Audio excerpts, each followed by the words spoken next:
ఓం నమో భగవతే వాసుదేవాయ. ఓం నమో భగవతే వాసుదేవాయ. ఓం అజ్ఞానతిమిరాంధస్య జ్ఞానాంజనశలాకయ చక్షురున్మిళితం యేన తస్మై శ్రీగురవే నమః. నమః ఓం విష్ణుపాదాయ కృష్ణప్రేష్ఠాయ భూతలే శ్రీమతే భక్తివేదాంత స్వామిన్ ఇతి నామినే. नमस्ते सारस्वती देवे गौरवाणी प्रचारिणे निर्विशेष शून्यवादी पाश्चात्य देशतारिणे.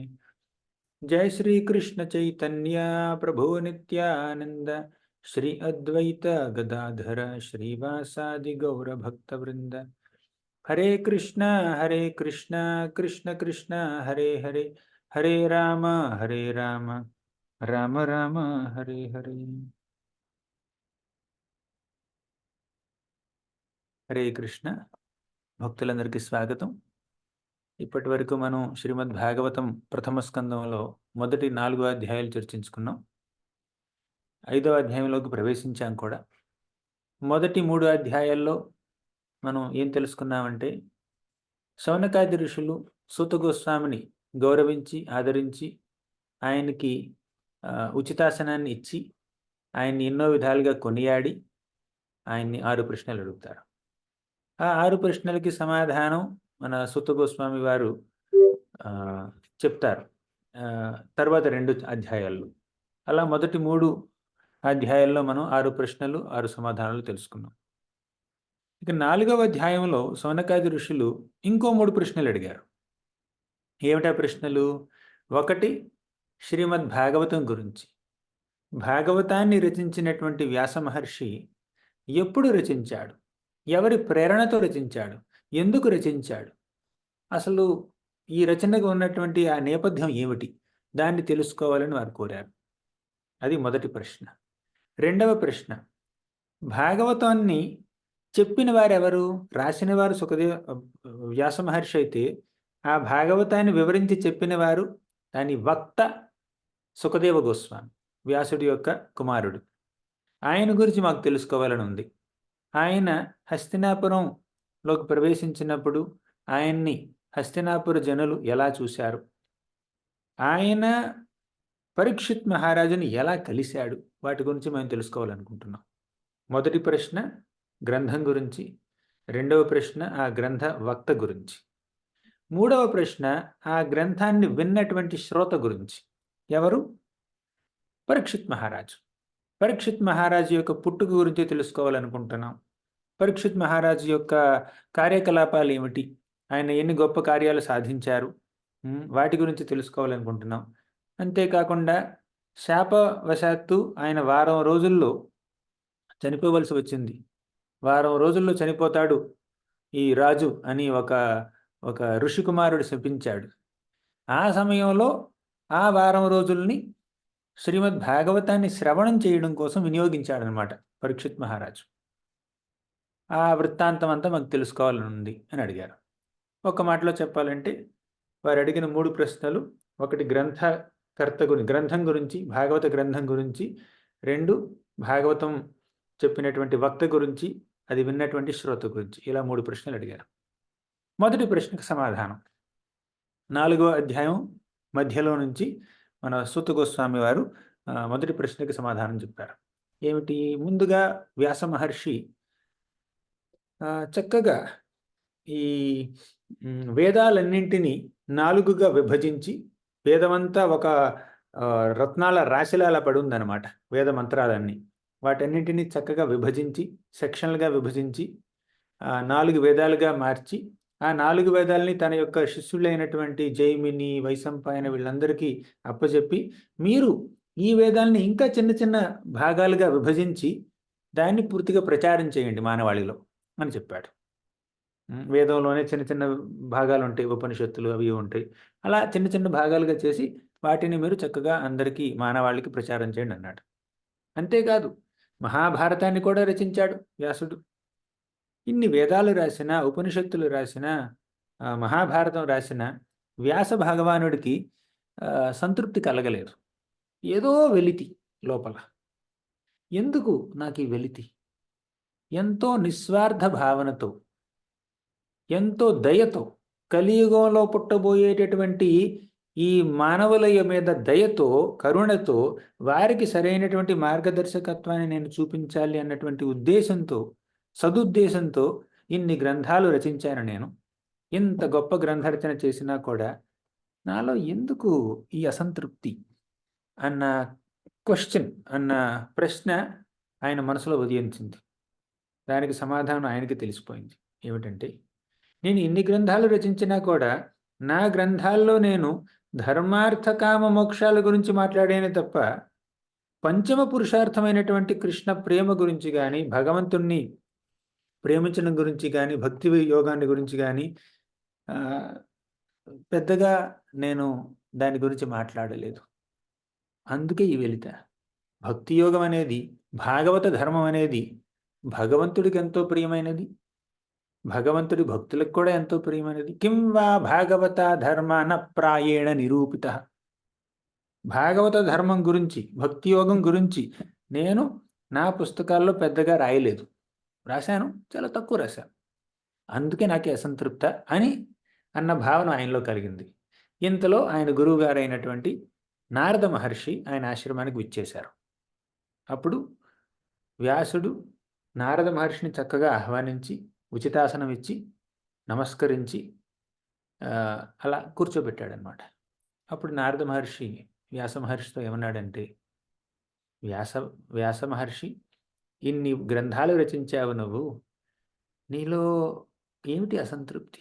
ఎందుకు వెలితి? ఏదో పోగొట్టుకున్న వాడిలా ఎందుకు ఇలా కనిపిస్తున్నావు అని అడిగితే, వ్యాస మహర్షి ఏమన్నారంటే, నారద మహర్షి, మీరు గురువులు. ఎలా అయితే పరమాత్మ అందరి హృదయాల్లోనూ ఉండి వారి మనసుల్లో ఏం జరుగుతుందో తెలుసుకోగలుగుతాడో, అదేవిధంగా మీరు కూడా పరమాత్మల అందరి మనసుల్లో, అందరి హృదయాల్లో ఏం జరుగుతుందో చక్కగా తెలుసుకోగలరు మీరు. అంతేకాదు, మీరు సూర్య సమానులు. ఎలా అయితే సూర్యరశ్మి ఈ ఈ ప్రపంచంలో అన్ని నలుమూలకి వ్యాపిస్తుందో, అదేవిధంగా మీరు కూడా ఎక్కడికి కావాలంటే అక్కడికి వెళ్ళగలరు. కాబట్టి నా అసంతృప్తికి కారణం మీరే చెప్పాలి అని అన్నాడు. అప్పుడు మన ఈయన నారద మహర్షి వ్యాస భగవానుడికి యొక్క అసంతృప్తికి కారణాన్ని వివరించబోయాడనమాట. ఏమిటా కారణం? 2 కారణాలు చెప్పాడు. వ్యాస మహర్షి, నువ్వు భగవంతుడికి భక్తిని ఎలా ఆచరించాలో ఆ విషయాన్ని గురించి పెద్దగా నువ్వు ప్రస్తావించలేదు నీ పుస్తకాల్లో. అంతేకాకుండా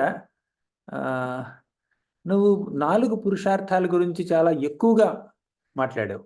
2 దోషాలు: భగవంతుని యొక్క వైభవాల్ని తగినంతగా కీర్తించలేదు. తర్వాత 4 పురుషార్థాలని మాత్రమే నువ్వు ఎక్కువగా ప్రాధాన్యంగా ప్రస్తావించావు. అందుకే నీకు ఇటువంటి అసంతృప్తి అని నారద మహర్షి భౌతిక సాహిత్యాన్ని, ఆధ్యాత్మికపర సాహిత్యాన్ని, అలా వాటి మధ్యలో ఉన్నటువంటి వ్యత్యాసాన్ని చక్కగా చెప్పారనమాట. భౌతికపరమైనటువంటి సాహిత్యం ఏమిటంటే, అందులో ఎంత గొప్ప గొప్ప కవిత్వం ఉన్నా కూడా, ఎంత అందంగా రచించినా కూడా, ఎటువంటి తప్పులు లేకపోయినా కూడా భగవంతుణ్ణి కీర్తించట్లేదు. కాబట్టి అటువంటి సాహిత్యం, ఇప్పుడు చాలా సాహిత్యాలు ఉంటాయి, మన మ్యాగజైన్లు వస్తూ ఉంటాయి, వారపత్రికలు, మాసపత్రికలు, దినపత్రికలు, తర్వాత టీవీల్లో వచ్చేటటువంటి ఛానల్స్, వెబ్సైట్లో ఉన్నటువంటి బ్లాగ్స్, ఇవన్నీ భగవంతుణ్ణి కీర్తించకపోతే అవి వాటిని దేంతో పోల్చారంటే కాకులకి తీర్థస్థలాలతో పోల్చారు. కాకులకి తీర్థస్థలం ఏమిటి? చెత్తకుండి. యూజ్ మీ.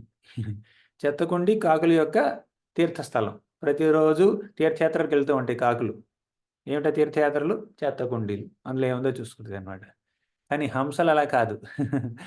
హంసలు చెత్తకుండీల్లో వాటికి ఆనందంగా అనిపించదు. మీరు పాలల్లో నీళ్లు కల్పించినా కూడా హంస పాలను మాత్రమే స్వీకరించి నీళ్ళని వదిలిపెడుతుంది. అలా భక్తులనే వాళ్ళు, వివేకవంతులు, మంచిని స్వీకరించి చెడుని విడిచిపెడతారు. ఇప్పుడు భగవంతుడికి సంబంధించినటువంటి ఒక గ్రంథంలో ఏవైనా గ్రామర్ తప్పులున్నా, వ్యాకరణం తప్పులున్నా కూడా, లేదంటే ఇంకేదైనా చిన్న చిన్న పొరపాట్లున్నా కూడా అది భగవంతుడిని కీర్తిస్తుంది కాబట్టి ఆ గ్రంథాన్ని హంసల వంటి భక్తులు ఆనందిస్తారు, చదువుతారు. కాబట్టి నువ్వు ఆధ్యాత్మిక గ్రంథాన్ని రచించాలి, భౌతిక గ్రంథాలని కాదు. అంటే ఇప్పటివరకు ఆయన ఆధ్యాత్మిక గ్రంథాలు రచించాడు. కాకపోతే అందులో కూడా ఏ వ్రతం చేయాలి, ఏం జపం చేయాలి, ఏం తపం చేయాలి, ఏం హోమం చేయాలి, ఏం చేస్తే మనకి పుణ్యలోకాలు ప్రాప్తిస్తాయి, స్వర్గలోకానికి వెళ్ళగలుగుతాం, ధనం దేహి, జనం దేహి, విద్యా దేహి, భార్యా దేహి, సంతానం దేహి, అలా అని చాలా చాలా కోరికలు ఉంటాయి చూడండి జనాలకి.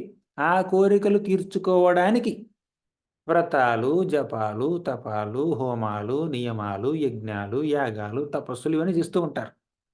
అవి ఎలా చెయ్యాలి అన్న విషయాన్ని ఇప్పటివరకు ఆయన రాసిన పుస్తకాల్లో చెప్పారన్నమాట.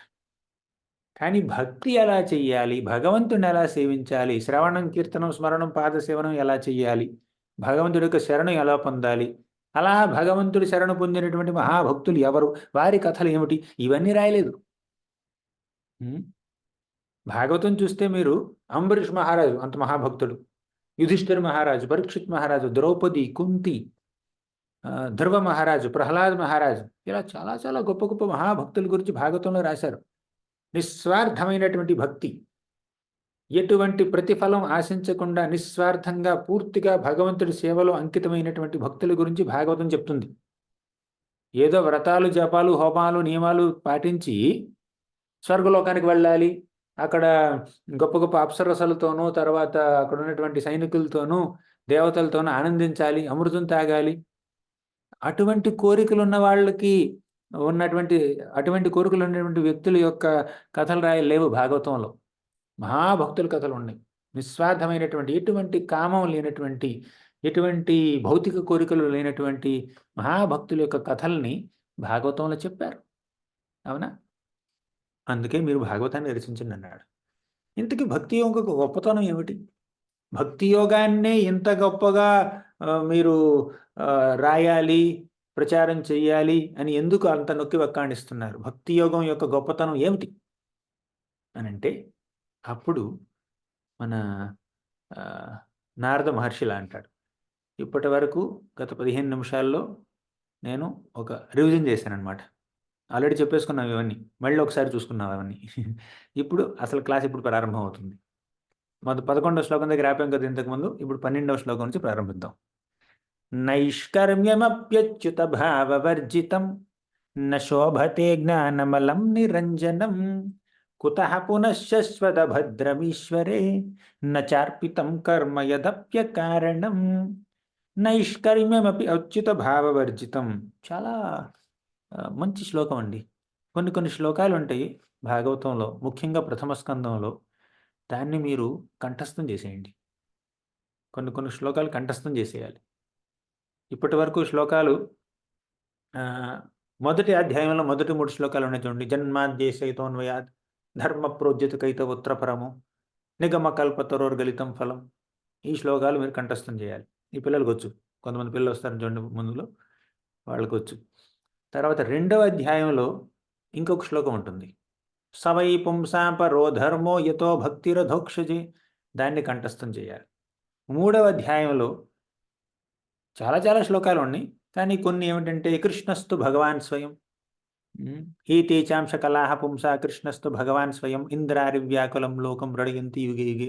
దాన్ని కంఠస్థం చేయండి. సవేద ధాతు పదవీం పరస్య దురంత వీరిశర్థాంగపాణి. దాన్ని కంఠస్థం చేయండి. ఇలా ప్రతి అధ్యాయంలో మనకి కొన్ని గొప్ప గొప్ప శ్లోకాలు ఉంటాయి. 2వ అధ్యాయంలో చాలా ఉన్నాయి. నష్టప్రాయష భద్రేషు నిత్యం భాగవత సేవయ వాసుదేవే భగవతి భక్తి యోగ ప్రయోజిత. సో కంఠస్థం చేయవలసినటువంటి శ్లోకాల్లో దీన్ని కూడా ఒకటి పెట్టుకోండి మీరు.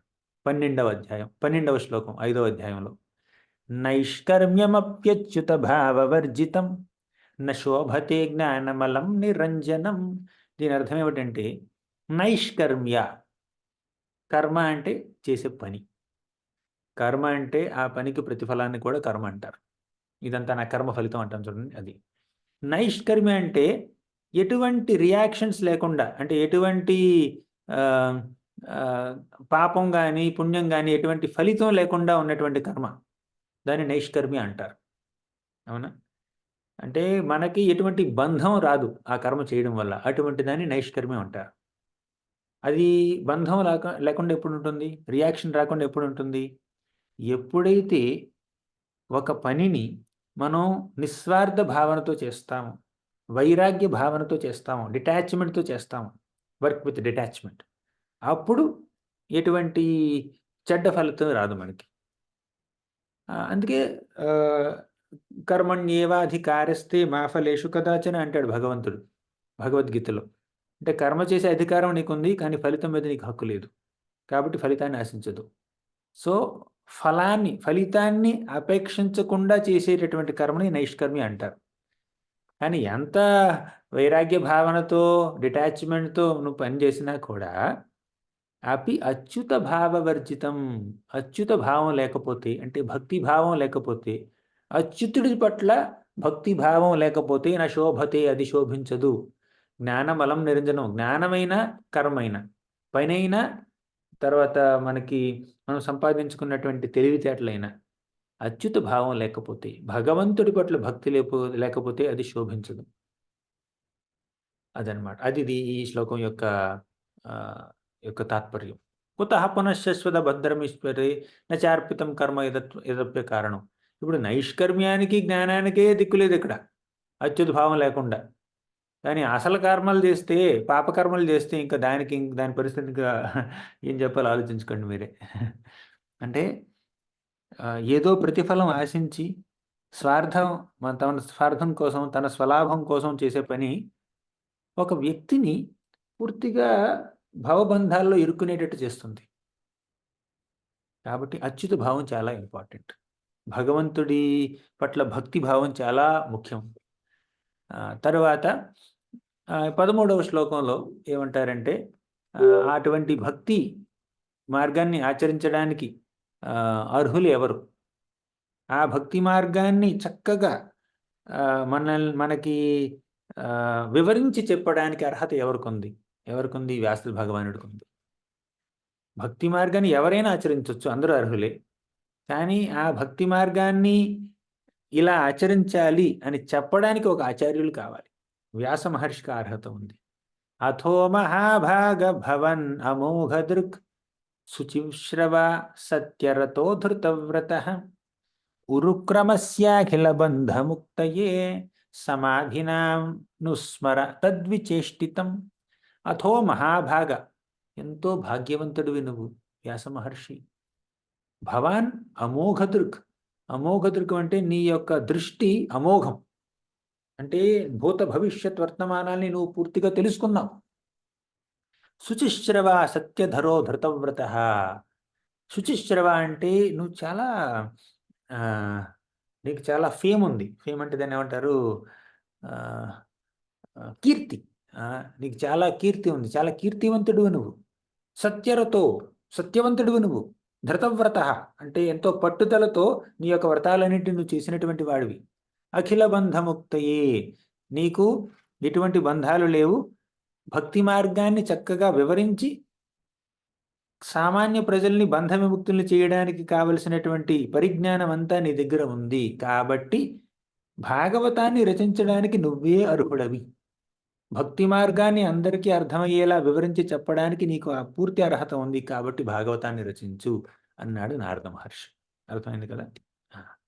తర్వాత 14వ శ్లోకంలో ఏమంటున్నారంటే నారద మహర్షుల వారు, భగవంతుడితో సంబంధం లేకుండా మనం ఎంత గొప్ప వర్ణన చేసినా, ఎంత మహాకవిత్వం రచించినా, ఎంత పెద్ద సాహిత్యాన్ని రచించినా కూడా అది కేవలం ఆందోళనకి దారితీస్తుంది. అది కేవలం మనిషిని దిగజార్చి వేస్తుందనమాట. ఎంత గొప్పగా ఉన్నా కూడా కవిత్వం అది భగవంతుడిని కీర్తించకపోతే ఎందుకా కవిత్వం చెప్పండి? సామాన్య ప్రజల్ని కీర్తిస్తుంది కవిత్వం. లేదంటే ఇంకేదేదో చెప్పలేనటువంటి విషయాల గురించి డిస్క్రైబ్ చేస్తుంది కవిత్వం. అటువంటి కవిత్వం మనకు అక్కర్లేదు. ఇప్పటి వరకు నువ్వు రాసినటువంటి పుస్తకాల్లో భగవంతుడి యొక్క భక్తిని గురించి ఎక్కువగా నొక్కి వక్కాణించలేదు. కాబట్టి జుగుప్సితం ధర్మ కృతేనుశాసత స్వభావరక్తస్య మహాన్ వ్యతిక్రమః యద్వాక్యతో ధర్మ ఇతీతరః స్థితో నమన్యతే తస్య నివారణం జనః. జుగుప్సితం, నువ్వు చేసినటువంటి పని జుగుప్సితం. జుగుప్సిత అంటే ఎంతో తెలుగు వాడేది, తెలుగు పదమే. జుగుప్సను కలిగించే విధంగా నువ్వు రచించావు ఇప్పటి వరకు. అంటే మరీ వ్యాసుడు రచించినటువంటి విషయాలు మరీ అంత తక్కువ అని కాదు అక్కడ దాని అర్థం. కానీ గురువుగా తన శిష్యుణ్ణి కొంచెం గట్టిగా మందలిస్తున్నాడనమాట నారద మహర్షి. జుగుప్సితం అంటే అబామినబుల్, అంటే చాలా జుగుప్స కలిగించే విధంగా రాసావు పుస్తకాలు. అంటే ఎందుకంత జుగుప్స? ఎందుకంటే దానికి కారణం చెప్తాడు వ్యాస మహర్షి, నారద మహర్షి ఈ శ్లోకంలోనే. ఏమిటంటే సాధారణ ప్రజలకి ఇంద్రియాల్ని తృప్తిపరుచుకోవాలి అన్నటువంటి ఆ ఆశ, ఆ కోరిక ఎంతో బలీయంగా ఉంటుంది. నాకు ఇంద్రియ తృప్తి కావాలి అన్నటువంటి కోరిక వాళ్ళలో చాలా బలీయంగా ఉంటుంది. ఆల్రెడీ వారికి అటువంటి బలీయమైనటువంటి కోరిక ఉంది. ఆ కోరికల్ని ఎలా తీర్చుకోవాలి అని నీ పుస్తకాలు చెప్తున్నాయి.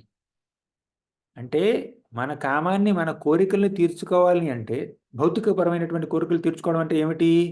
మళ్ళీ ఇంకో జన్మ ఎత్తడం. ఈ జనన మరణ చక్రాల్లో ఇరుక్కుపోవడం. అది కోరికలు తీర్చుకోవడం అంటే.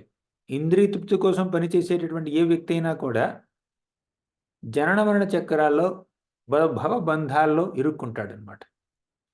ఇప్పుడు కోరికల్ని తీర్చుకోవడానికి వారికి ఎంతో బలీయమైనటువంటి పట్టుదల ఉంది. ఆ పట్టుదలకి తోడుగా దోహదపడే విధంగా నువ్వు పుస్తకాలు రచించావు. ఈ వ్రతం చేయండి స్వర్గానికి వెళ్ళొచ్చు, ఆ వ్రతం చేయండి మీకు డబ్బొస్తుంది, ఈ వ్రతం చేయండి మీకు మంచి పేరు ప్రతిష్టలు వస్తాయి. చాలా వరకు మీరు వేదాల్లోను, శాస్త్రాల్లోను చూస్తే ఏదో ఒక వ్రతం చేస్తారు. ఆ వ్రత మహిమ ఉంటుంది చివరిలో. ఫలశ్రుతి ఉంటుంది. చదివారా? చిన్నప్పుడు చదివే ఉంటారు. ఫలానా వ్రతం చేయండి మీకిదొస్తది. ఫలశ్రుతి. ఈ ఈ కథను వినండి ఇదనమాట. పుణ్యం వస్తుంది. లేదంటే చెడ్డ ఏమిటది స్వప్నాలు, దుఃస్వప్నాలు రావు. తర్వాత వీళ్ళుంటారు చూడండి, శత్రువులు నాశనం అయిపోతారు. ఇటువంటివన్నీ ఉంటాయి. ఈ శత్రువులు నాశనం చేయడమా జీవిత ధ్యేయం? డబ్బు సంపాదించడమా జీవిత ధ్యేయం? స్వర్గానికి వెళ్ళడమా జీవిత ధ్యేయం? ఇవేమీ కాదు కదా! అవన్నీ ఏమిటంటే తాత్కాలికమైనటువంటి ఆనందాన్నిచ్చేటటువంటి విషయాలనమాట. ఆ తాత్కాలిక ఆనందం వెనక ప్రాకులేడేటటువంటి మనస్తత్వం బద్ధజీవుడికుంది ఆల్రెడీ.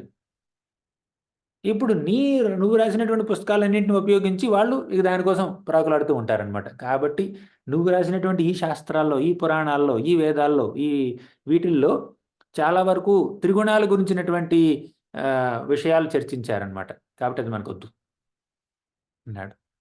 త్రిగుణాలు. ఇప్పుడు ఎవరు ఏకాదశి గురించి మాట్లాడుతున్నారు ఇక్కడ. ఈరోజు ఏకాదశి. ఓకేనా? ఏకాదశి చేయడానికి చాలామందికి చాలా కారణాలు ఉండొచ్చు. ఈ ఉపవాసం చేయండి, ఈ వ్రతం చేయండి, మీకు ఈ ప్రతిఫలం వస్తుందని. కానీ వైష్ణవులు, భక్తులు ఏకాదశి వ్రతాన్ని ఎందుకు చేస్తారో తెలుసా? కేవలం ఆ శ్రీ విష్ణువు, శ్రీకృష్ణుడి యొక్క ప్రీత్యర్థం చేస్తారు. ఈ ఏకాదశి అన్నటువంటి ఈ తిథి భగవంతుడికి ప్రియమైనది కాబట్టి, ఈరోజు మన సమయాన్ని భోజనం చేయడానికి ఎక్కువగా వాడకుండా, ఏదో ఎంత కావాలో అంత కాస్త తినేసి భోజనం చేయడానికి వాడకుండా శ్రవణ కీర్తనాలు చేయడం కోసం ఎక్కువగా వాడాలి. అది భక్తులు, వైష్ణవులు చేసే ఏకాదశి. వైష్ణవులు ఏకాదశి ఆ ఉద్దేశంతో చేస్తారు. కానీ సాధారణ వ్యక్తులు ఏకాదశి వ్రతం గాని, ఉపవాసం గాని ప్రతి శనివారం ఉపవాసం ఉంటారు వాళ్ళు. లేదంటే ప్రతి శుక్రవారం ఉపవాసం ఉంటారు. లేదంటే గురువారం ఉపవాసం ఉంటారు. ఎందుకు? లక్ష్మీదేవి మా ఇంటికి రావాలి. లేదంటే ఇంకేదో మాకు లాటరీ కావాలని, నేనిలా అనుకున్నాను. ఈ కోరిక తీరితే నేను 7 వారాలు ఉపవాసం ఉంటానని కోరుకున్నాను. ఇవన్నీ ఏమిటంటే కేవలం భౌతిక కోరికలు తీర్చుకోవడం కోసమే ఏదో కాస్త భక్తిని చూపిస్తారు వాళ్ళు. కానీ భౌతిక కోరికలు తీర్చుకోవడం కాదు మన జీవిత ధ్యేయం. అసలు ఈ భౌతిక ప్రపంచం నుంచి బయటపడడం జీవిత ధ్యేయం. బయటపడి భగవంతుడి యొక్క పాదపద్మాల దగ్గర పూర్తిగా అంకిత భావంతో సేవ చేయడం ఆధ్యాత్మిక జగత్తులో, వైకుంఠంలో, గోలోకంలో అది జీవిత ధ్యేయం. అటువంటి జీవిత ధ్యేయాన్ని, ఏది పంచమ పురుషార్థాన్ని, భక్తి యోగాన్ని, కృష్ణ ప్రేమను పొందేటటువంటి ఆ పంచమ పురుషార్థాన్ని పక్కన పెట్టి ఈ భౌతిక ప్రపంచంలో సుఖంగా బ్రతకడం ఎలా? వాటి గురించి నీ యొక్క పుస్తకాల్లో రాశావు నువ్వు. కాబట్టి ఇదంతా జుగుప్సిత అన్నాడు మన నారద మహర్షి. ఇప్పుడు అర్థమైంది మన వ్యాస భగవానుడికి. తరువాత ఇప్పుడు భక్తి యోగం గురించినటువంటి అందమైనటువంటి ఒక వివరణ ఇస్తున్నాడు నారద మహర్షి. ఏమిటంటే, త్యక్త్వా స్వధర్మం చరణాంబుజం హరేర్ భజన్ అపక్వోథ పతేత్తతో యది యత్ర క్వ వా భద్రమభూదముష్యకిం కో వార్థ ఆప్తో అభజతాం స్వధర్మతః త్యక్త్వా స్వధర్మం చరణాంబుజం హరేర్. ఇక్కడ స్వధర్మం అంటే ఏమిటంటే ఒక వ్యక్తి యొక్క ధర్మం. ఇప్పుడు ఆ స్వధర్మం అన్న మాటని ఎన్నెన్నో సందర్భాల్లో ఎన్నెన్నో విధాలుగా వాడుతూ ఉంటారు. ఈ సందర్భంలో స్వధర్మం అంటే ఏమిటి? స్వధర్మం అంటే మనం చేయవలసినటువంటి డ్యూటీ. ఓకే, ఇందులో వర్ణ ధర్మం ఉంది, ఆశ్రమ ధర్మం ఉంది. 4 వర్ణాలు ఉన్నాయి. ఏమిటో తెలుసు కదా? చాతుర్వర్ణ్యం మయా సృష్టం గుణకర్మ విభాగశః బ్రాహ్మణ క్షత్రియ వైశ్య శూద్ర. వారి వారి వర్ణాలకు అనుగుణంగా వ్యక్తులు కొన్ని పనులు చేయాలి. అది వర్ణధర్మం. 4 ఆశ్రమాలు ఉన్నాయి. ఏమిటవి? బ్రహ్మచారి, గృహస్థ, వానప్రస్థ, సన్యాసి. బ్రహ్మచారికి ఒక ధర్మం ఉంటుంది, గురువుని సేవించాలి, శాస్త్రాన్ని పఠించాలి. గృహస్థులకు ఒక ధర్మం ఉంటుంది, వాళ్ళ ఇంట్లో ఉన్నటువంటి కుటుంబ సభ్యుల్ని సేవించాలి, డబ్బు సంపాదించాలి, నలుగురికి దాన ధర్మాలు చేయాలి. వారికి ఒక ఇది ఉంది, బాధ్యత ఉంది. వానప్రస్థులు రిటైర్ అయిపోయిన మనుషులు, వాళ్ళకు ఒక ధర్మం ఉంది. తర్వాత సన్యాసులకి వారికి ఇంకో ధర్మం ఉంది. ఇలా 4 ఆశ్రమాలకి సంబంధించినటువంటి ధర్మాలు ఉన్నాయి. ఇప్పుడు వర్ణధర్మాన్ని ఆశ్రమ ధర్మాన్ని చక్కగా నెరవేర్చినా కూడా భక్తి లేకపోతే మీరు ఎంత ధార్మికులైనా కూడా వేస్ట్ అని అంటున్నారు. ఇప్పుడు త్యక్త్వా స్వధర్మం చరణాంబుజం హరేర్. త్యక్త్వ అంటే విడిచిపెట్టడం. అంటే స్వధర్మాన్ని, తమ వర్ణధర్మాన్ని కానీ ఆశ్రమ ధర్మాన్ని కానీ విడిచిపెట్టి చరణాంబుజం హరేర్, ఆ హరి యొక్క చరణాలని కనుక మనం సేవిస్తే భజన్ అపక్వత, మన భజన అపక్వమైనా కూడా పతేత్తతో యది, మన భజన నుంచి మనం పడిపోయినా కూడా, పూర్తిగా భజన కంప్లీట్ చేయకముందే మనం కొంచెం డిస్ట్రాక్ట్ అయిపోయినా, డీవియేట్ అయిపోయినా కూడా యత్ర క్వ వా భద్రమభూతపుష్యకం, ఏం నష్టపోతాం మనం చెప్పండి? అంటే స్వధర్మాన్ని విడిచిపెట్టి, భౌతిక ధర్మాన్ని విడిచిపెట్టి భాగవత ధర్మాన్ని అంటే భగవంతుణ్ణి సేవిస్తే నష్టపోం. కానీ భగవంతుణ్ణి విడిచిపెట్టి, భగవత్ సేవని విడిచిపెట్టి కేవలం భౌతిక ధర్మాన్ని మాత్రమే ఎంతో చక్కగా పట్టుదలతో సిన్సియర్గా నిర్వర్తించినంత మాత్రాన మనకేమి రాదు. ఆ విషయాన్ని చెప్తున్నారు ఇక్కడ. కోవార్థ ఆప్తో అభజతాం స్వధర్మతః. స్వధర్మాన్ని పాటించి అభజతాం, భగవంతుని భజించకపోతే కోవార్థాతో ఏమి సంపాదిస్తాడు చెప్పండి? చక్కగా ఆఫీస్ డ్యూటీ చేయడమో, వర్ణాశ్రమ ధర్మం చేయడం, అవన్నీ ఫాలో అవుతారు. కానీ చివరిలో ఏమిటి? భగవద్ధామానికి వెళ్ళట్లే, ఇంకో జన్మ ఎత్తాల్సి వస్తుంది. ఇంకెందుకు? ఏదో మంచిగా మన ధర్మాలన్నింటినీ నిర్వర్తించి వచ్చే జన్మలో మళ్ళీ పుట్టాల్సి వస్తుంది, మళ్ళీ ఇంకో తల్లి కడుపులోకి వెళ్ళాల్సి వచ్చింది. కాబట్టి దానివల్ల పెద్ద ప్రయోజనం ఏమి లేదు. అసలు ప్రయోజనం ఏమిటంటే కృష్ణ ప్రేమ, భగవంతుని చేరుకోవడం. ఆ ప్రయోజనం కోసం మీరు ఆశించండి, దాన్ని ఏం చేయండి అని అంటున్నాడు అన్నమాట. అంటే చక్కగా వర్ణాధర్మాన్ని ఆశ్రమ ధర్మాన్ని పాటించే వాళ్ళని మనం తక్కువ చేసి చూడట్లేదండి. అలా అపార్థం చేసుకోకూడదు. మనం ఎవరిని తక్కువ చేసి చూడట్లే. వర్ణధర్మాన్ని చక్కగా ఆచరించడం చాలా ఇంపార్టెంట్.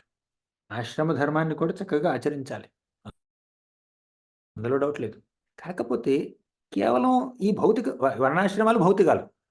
ఇప్పుడు వైకుంఠంకి వెళ్ళారు అనుకోండి, అందులో ఉన్నటువంటి వైకుంఠ విష్ణుదూతలు ఉన్నారు. వాళ్ళు ఏ వర్ణం చెప్పండి? వాళ్ళు బ్రాహ్మణుల, క్షత్రియుల, వైశ్యుల, శూద్రుల? ఎవరు వాళ్ళు? భగవంతుడు పార్షదులు. వాళ్ళకి ఎటువంటి వర్ణం లేదు.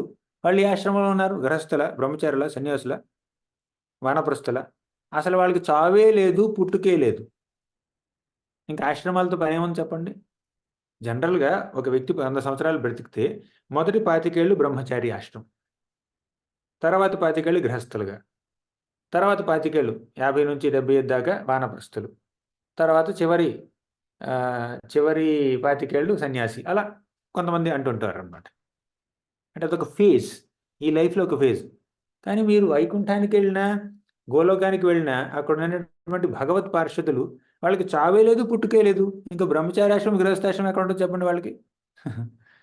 గృహస్థాశ్రమం అంటే ఏమిటి? ఎవరైనా పుడతారు, ఒక యుక్త వయసుకు వస్తారు, వచ్చిన తర్వాత ఏదైనా సరైనటువంటి భార్యనో భర్తనో చూసుకుని వివాహం చేసుకుంటారు. ఓకేనా, అది ఆశ్రమంలోకి ఎంటర్ అవ్వడం అనమాట. కానీ ఆ ఆధ్యాత్మిక జగత్తులో పుట్టుకే లేదు, చావే లేదు. ఇంకా యుక్త వయసు ఎక్కడ వస్తుంది చెప్పండి? అందరూ యంగగానే ఉంటారు అక్కడ. పెళ్ళి అన్నటువంటి ఈ ప్రోటోకాలే లేదు అక్కడ. ఈ గృహస్థాశ్రమం అని, బ్రహ్మచార్యాశ్రమం అని, సన్యాసాశ్రమం అని అలాంటివి ఏమి లేవు అక్కడ. వానప్రస్థాశ్రమం అలాంటివి ఉండవు. అసలు రిటైర్మెంట్ లేదు అక్కడ. ఎప్పుడు సేవ చేసుకుంటూ ఉంటారు. ఇక వర్ణాలు లేవు. ఎవరు క్షత్రియులు, ఎవరు బ్రాహ్మణులు అటువంటివి కూడా లేవు అక్కడ. ఈ విధంగా మనం ఆధ్యాత్మిక జీవనం అంటే వర్ణాలకి, ఆశ్రమాలకి అతీతం. భౌతిక ధర్మాలకి పూర్తిగా అతీతం. అసలు వర్ణాశ్రమ ధర్మం ఎక్కడెందుకు ఉంది? కేవలం ఈ మానవ జగత్తుని, మానవ ప్రపంచాన్ని చక్కగా విభజించి, పలానా వర్ణం అని, పలానా ఆశ్రమం అని చక్కగా విభజించి వారి వారి విద్యుత్ ధర్మాల్ని మనం చెప్తే వాళ్ళు దానికి అనుగుణంగా ప్రవర్తిస్తారు. దానికోసం మాత్రమే ఉంది అది.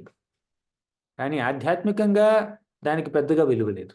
కాబట్టి ఈ స్వధర్మం కాదు మనకు కావాల్సింది, భజతాం భగవంతుణ్ణి, చరణాంబుజం హరేర్, ఆ హరి యొక్క చరణాంబుజాల్ని భజించాలి. అది మెయిన్. తస్యైవ హేతోః ప్రయతేత కోవిదో న లభ్యతే యద్భ్రమతాం ఉపలభ్యతే దుఃఖవదన్యతః సుఖం కాలేన సర్వత్ర గభీరరంహస. ఇంకో మంచి శ్లోకం. తస్యైవ హేతోః ప్రయతేత కోవిదో. కోవిదులు, గొప్పవారు ఏం చేస్తారంటే, ఏ ధర్మాన్నైతే ఆచరిస్తే మనం జనన మరణ చక్రాల నుంచి బయటపడతాము, ఏ ధర్మాన్ని ఆచరించడం ద్వారా మనం భగవద్ధామం చేరుకుంటాము, ఏ ధర్మాన్ని ఆచరించడం ద్వారా మనకి శాశ్వతమైనటువంటి ప్రతిఫలం వస్తుందో, తాత్కాలిక ప్రతిఫలం కాదు. ఎవరో యజ్ఞాలు యాగాలు చేసి స్వర్గలోకానికి వెళ్ళినా అదేమైనా పెర్మనెంట్ అనుకుంటున్నారా మీరు? కానే కాదు. క్షీణే పుణ్యే మర్త్యలోకం విశంతి అని భగవంతుడు, కృష్ణుడు భగవద్గీతలో చెప్పాడు. పుణ్యం ఉంది, ఏదో యజ్ఞాలు యాగాలు చేసినటువంటి పుణ్యం ఉంది. ఆ పుణ్యంతో స్వర్గలోకానికి వెళ్ళాడు. ఆ పుణ్యం కాస్త ఖర్చు అయిపోయింది అనుకోండి, భూలోకానికి పడిపోతాడు, అంతే. ఇప్పుడు ఎయిర్ క్రాఫ్ట్లో, ఎయిర్ప్లేన్లో, విమానంలో ఇంధనం ఫ్యూయల్ ఉన్నంత వరకు ఎగురుతుంది. ఫ్యూయల్ అయిపోయింది అనుకోండి, కొలాప్స్ అయిపోద్ది, కూలిపోతుంది. అలా అనమాట. ఇప్పుడు డబ్బులు తీసుకుని ఏదో సినిమా టికెట్ కొనుక్కున్నాం. ఆ టికెట్ ఏంటి, ఒక ఆటే చూపిస్తారనమాట. అంటే ఒక టికెట్ తీసుకుని 2 ఆటలు చూడలేం కదా, 2 షోలు చూడలేం కదా. ఒకసారి ఆ టికెట్ ఎక్స్పైర్ అయిపోగానే బయటకు పంపించేస్తారు వాళ్ళు. ఇక్కడ ఉండడానికి వీల్లేదు, వెళ్ళు వెళ్ళు, బయటికి లేదు నేను ఇక్కడే ఉంటానంటే కుదరదు, ఇంకో టికెట్ తీసుకుంటా కావాలంటే. అలా పుణ్యం సంపాదిస్తే పై లోకాలకు వెళ్తారు, పుణ్యం అయిపోతే కింద లోకాలకు వస్తారు. అలా కాబట్టి మనం చేసేటటువంటి ప్రయత్నాలన్నీ ఏం సంపాదించడానికి చేయాలి అంటే, ఒకసారి అది సంపాదించిన తర్వాత ఇంకా పోగొట్టుకునే పరిస్థితే లేదు. ఎవరో కష్టపడి స్వర్గాన్ని సంపాదించుకున్న స్వర్గాన్ని పోగొట్టుకుంటారు పుణ్యం అయిపోగానే. కానీ భక్తి మార్గాన్ని ఆచరించినటువంటి భక్తులు వైకుంఠానికి వెళ్ళిన తర్వాత ఇక వాళ్ళు వైకుంఠాన్ని పోగొట్టుకోరు. అందుకే కృష్ణుడు భగవద్గీతలో ఏమంటాడంటే, ఒకసారి నా దగ్గరికి వచ్చిన తర్వాత మళ్ళీ ఇంకొక జన్మ ఎత్తవలసినటువంటి అవసరం లేదు. అంతకాలే చ మామేవా స్మరణ్ ముక్త్వా కలేవరం యః ప్రయాతి సమద్భావం యాతి నాస్త్యత్ర సంశయః. ఇక్కడ ఎవరు జయ విజయ అంటున్నారు. జయ విజయులు వైకుంఠానికి వెళ్ళి కిందకి రాలేదండి. జయ విజయులు ఎప్పుడూ విష్ణుదూతలే. అక్కడ వైకుంఠంలో, వైకుంఠ ద్వారంలో 7వ ద్వారం దగ్గర వాళ్ళు చక్కగా కాపలాగా వస్తున్నారు. అప్పుడు 4 కుమారులు వెళ్ళారు. వెళ్ళి వీళ్ళు అడ్డుకున్నారు. 4 కుమారులు వాళ్ళని శపించారు. శపిస్తే వాళ్ళు 3 జన్మలు హిరణ్యాక్ష హిరణ్యకశిపులుగా, తర్వాత రావణ కుంభకర్ణులుగా, ఆ తర్వాత శిశుపాల దంతవక్రులుగా జన్మించి భగవంతుడు ఈ భూమి మీద అవతరించినప్పుడు ఆయన యొక్క లీలల్లో పార్టిసిపేట్ చేయడం కోసం వాళ్ళు కిందకు వచ్చారనమాట. ఇంకా చెప్పాలంటే జయ విజయులు కిందకి రాలేదు, వారి యొక్క అంశలు కిందకు వచ్చాయి. జయ విజయులు వారి యొక్క అంశలు కిందకొచ్చి ఈ రాక్షసులుగా మారి భగవంతుడికి ఆ వీర్య రసం ఉంటుంది చూడండి, దాన్ని ఏమంటారు, ఫైటింగ్ ప్లెజర్, అంటే భగవంతుడు కూడా అప్పుడప్పుడు యుద్ధం చేయాలనేటువంటి ఒక ఒక ఉత్సుకత ఉంటుందన్నమాట. ఆ యుద్ధం చేయాలన్నటువంటి భగవంతుడి కోరికని సాటిస్ఫై చేయడం కోసం వీళ్ళు రాక్షసులుగా మారి భగవంతుడి లీలల్లో పార్టిసిపేట్ చేశారనమాట. అంతకన్నా ఇంకేం లేదు. జైవిజులు ఇంకా అక్కడే ఉన్నారు. వాళ్ళు కిందకి రావడం అంటే పడిపోవడం అని కాదు దానర్థం. సరే, మళ్ళీ ఇక్కడికొద్దాం. తస్సైవ హేతు. అసలు ఈ శ్లోకం యొక్క ఎక్స్‌ప్లనేషన్ ఏమిటంటే, మనం దేనికోసం ఏం చేయాలి? మన గోల్ ఏమిటి? ఏమి సాధిస్తే మళ్ళీ దాన్ని కోల్పోము, దాని గురించి మనం పాటుపడాలి తప్పితే, ఎంత కష్టపడి సాధించినా కూడా మళ్ళీ ఒకసారి విడిచిపెట్టాలి అంటే ఇక దాని గురించి పాటుపడడం పెద్ద విషయం కాదు. అది ఆహ్, అది వివేకం కాదు అన్నారు. తర్వాత తర్వాత శ్లోకం. భక్తులు అందరిలాగా భౌతిక జన్మ పొందరు. ఎంత పెద్ద మహాకర్మలు చేసినా, జ్ఞానం సంపాదించినా, ఏం చేసినా కూడా వాళ్ళందరూ వారు సంపాదించినటువంటి విషయాల్ని కోల్పోతారు. కానీ భక్తి మార్గాన్ని ఆచరించి భగవంతుడిని చేరుకున్న వాళ్ళు ఏమి కోల్పోరనమాట. తర్వాత నువ్వు ఆధ్యాత్మిక గురువు. నువ్వొక ఆహ్, నువ్వు ఆధ్యాత్మిక ఆచార్యుడివి కాబట్టి అందరికీ మంచి మార్గాన్ని బోధించాలి. అందరికీ ఎలా భక్తి మార్గాన్ని ఆచరించాలో నువ్వు బోధించాలి. కాబట్టి 20, 21, 22 ఈ 3 శ్లోకాల్లో నారద మహర్షి వ్యాస భగవానుడిని ఇలా ఇలా చెప్తున్నారనమాట. అందరూ ఒకసారి ఈ శ్లోకం చదువుతానండి. నేను ప్రతి శ్లోకం చదవట్లేదు ఇప్పుడు. కొంచెం సమ్మరీ చేస్తున్నాను. కానీ ఈ శ్లోకం చాలా ఇంపార్టెంట్, ఇది చదువుతాను. 22వ శ్లోకం. ఇదం హి పుంసస్తపసః శ్రుతస్య వ స్విష్టస్య సూక్తస్య చ బుద్ధిదత్తయోః అవిచ్యుతోర్థః కవిభిర్నిరూపితో యదుత్తమశ్లోకగుణానువర్ణనం. ఇదం హి పుంసః తపసః శ్రుతస్య వ. పుంసః అంటే మానవులు. వాళ్ళు తపస్సు చేసిన. శృతస్యవ అంటే శృతస్యవ అంటే ఏమిటి? చక్కగా వేదాల్ని అధ్యయనం చేయడం, వినడం, అంటే శాస్త్రిక పరిజ్ఞానాన్ని సంపాదించుకోవడం, అది శృతస్యవ. తర్వాత స్విష్టస్య సూక్తస్య చ బుద్ధి దత్తయోః అంటే యజ్ఞాలు, యాగాలు, హోమాలు చేయడం. దత్తయోః అంటే జ్ఞానాలు చేయడం. వీటన్నింటి యొక్క ఏకైక లక్ష్యం ఏమిటో తెలుసా? అవిచ్యుతోర్థః కవిభిర్నిరూపతో యదుత్తమ శ్లోక గుణానువర్ణనం. ఉత్తమ శ్లోకుడైనటువంటి ఆ కృష్ణుడు, విష్ణువు యొక్క గుణాల్ని అనువర్ణనం చేయడమే వీటన్నింటి యొక్క పరమార్థం. అవిచ్యుతో అర్థః కవిభిర్నిరూపితో. గొప్ప గొప్ప కవులు కూడా నిరూపించారు. ఏమని నిరూపించారు? నువ్వు ఏం యజ్ఞాలు చేసినా, యాగాలు చేసినా, దానాలు చేసినా, ధర్మాలు చేసినా వాటన్నింటి యొక్క లక్ష్యం భగవంతుణ్ణి కీర్తించడమే, ఆయన గుణాల్ని కీర్తించడమే అని అన్నాడనమాట. ఈ విధంగా మన మన నారద మహర్షి వ్యాసుడికి భక్తి మార్గం యొక్క గొప్పతనం గురించి చెప్పాడు. ఇప్పుడు ఒక కథ చెప్తున్నాడు, వినండి.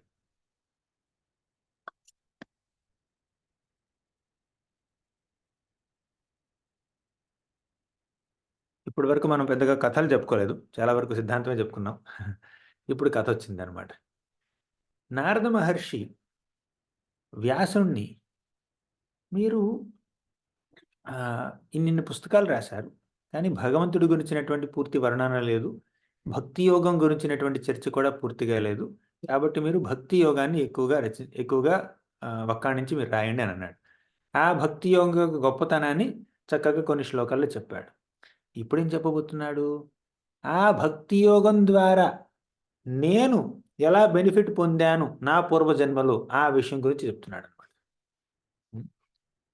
చూద్దాం. పూర్వకాలంలో నేను ఒక దాసీపుత్రుణ్ణి. అది నారద మహర్షి యొక్క పూర్వజన్మ అనమాట. ఇంకొకటి ఈ చాప్టర్లో లేకపోయినా ఇంకొకటి చెప్తాను నేను. నారద ముని యొక్క పూర్వజన్మ చెప్తాను నేను. ఒకానొకప్పుడు నారద మహర్షి గంధర్వ లోకంలో ఉపబర్హణుడు అనేటటువంటి గంధర్వుడు అనమాట. ఎంతో అందంగా ఉండేవాడు, సౌందర్యవంతుడు. ఎప్పుడు ఆయన చుట్టూ దేవతా స్త్రీలు ఉండేవాళ్ళు అనమాట.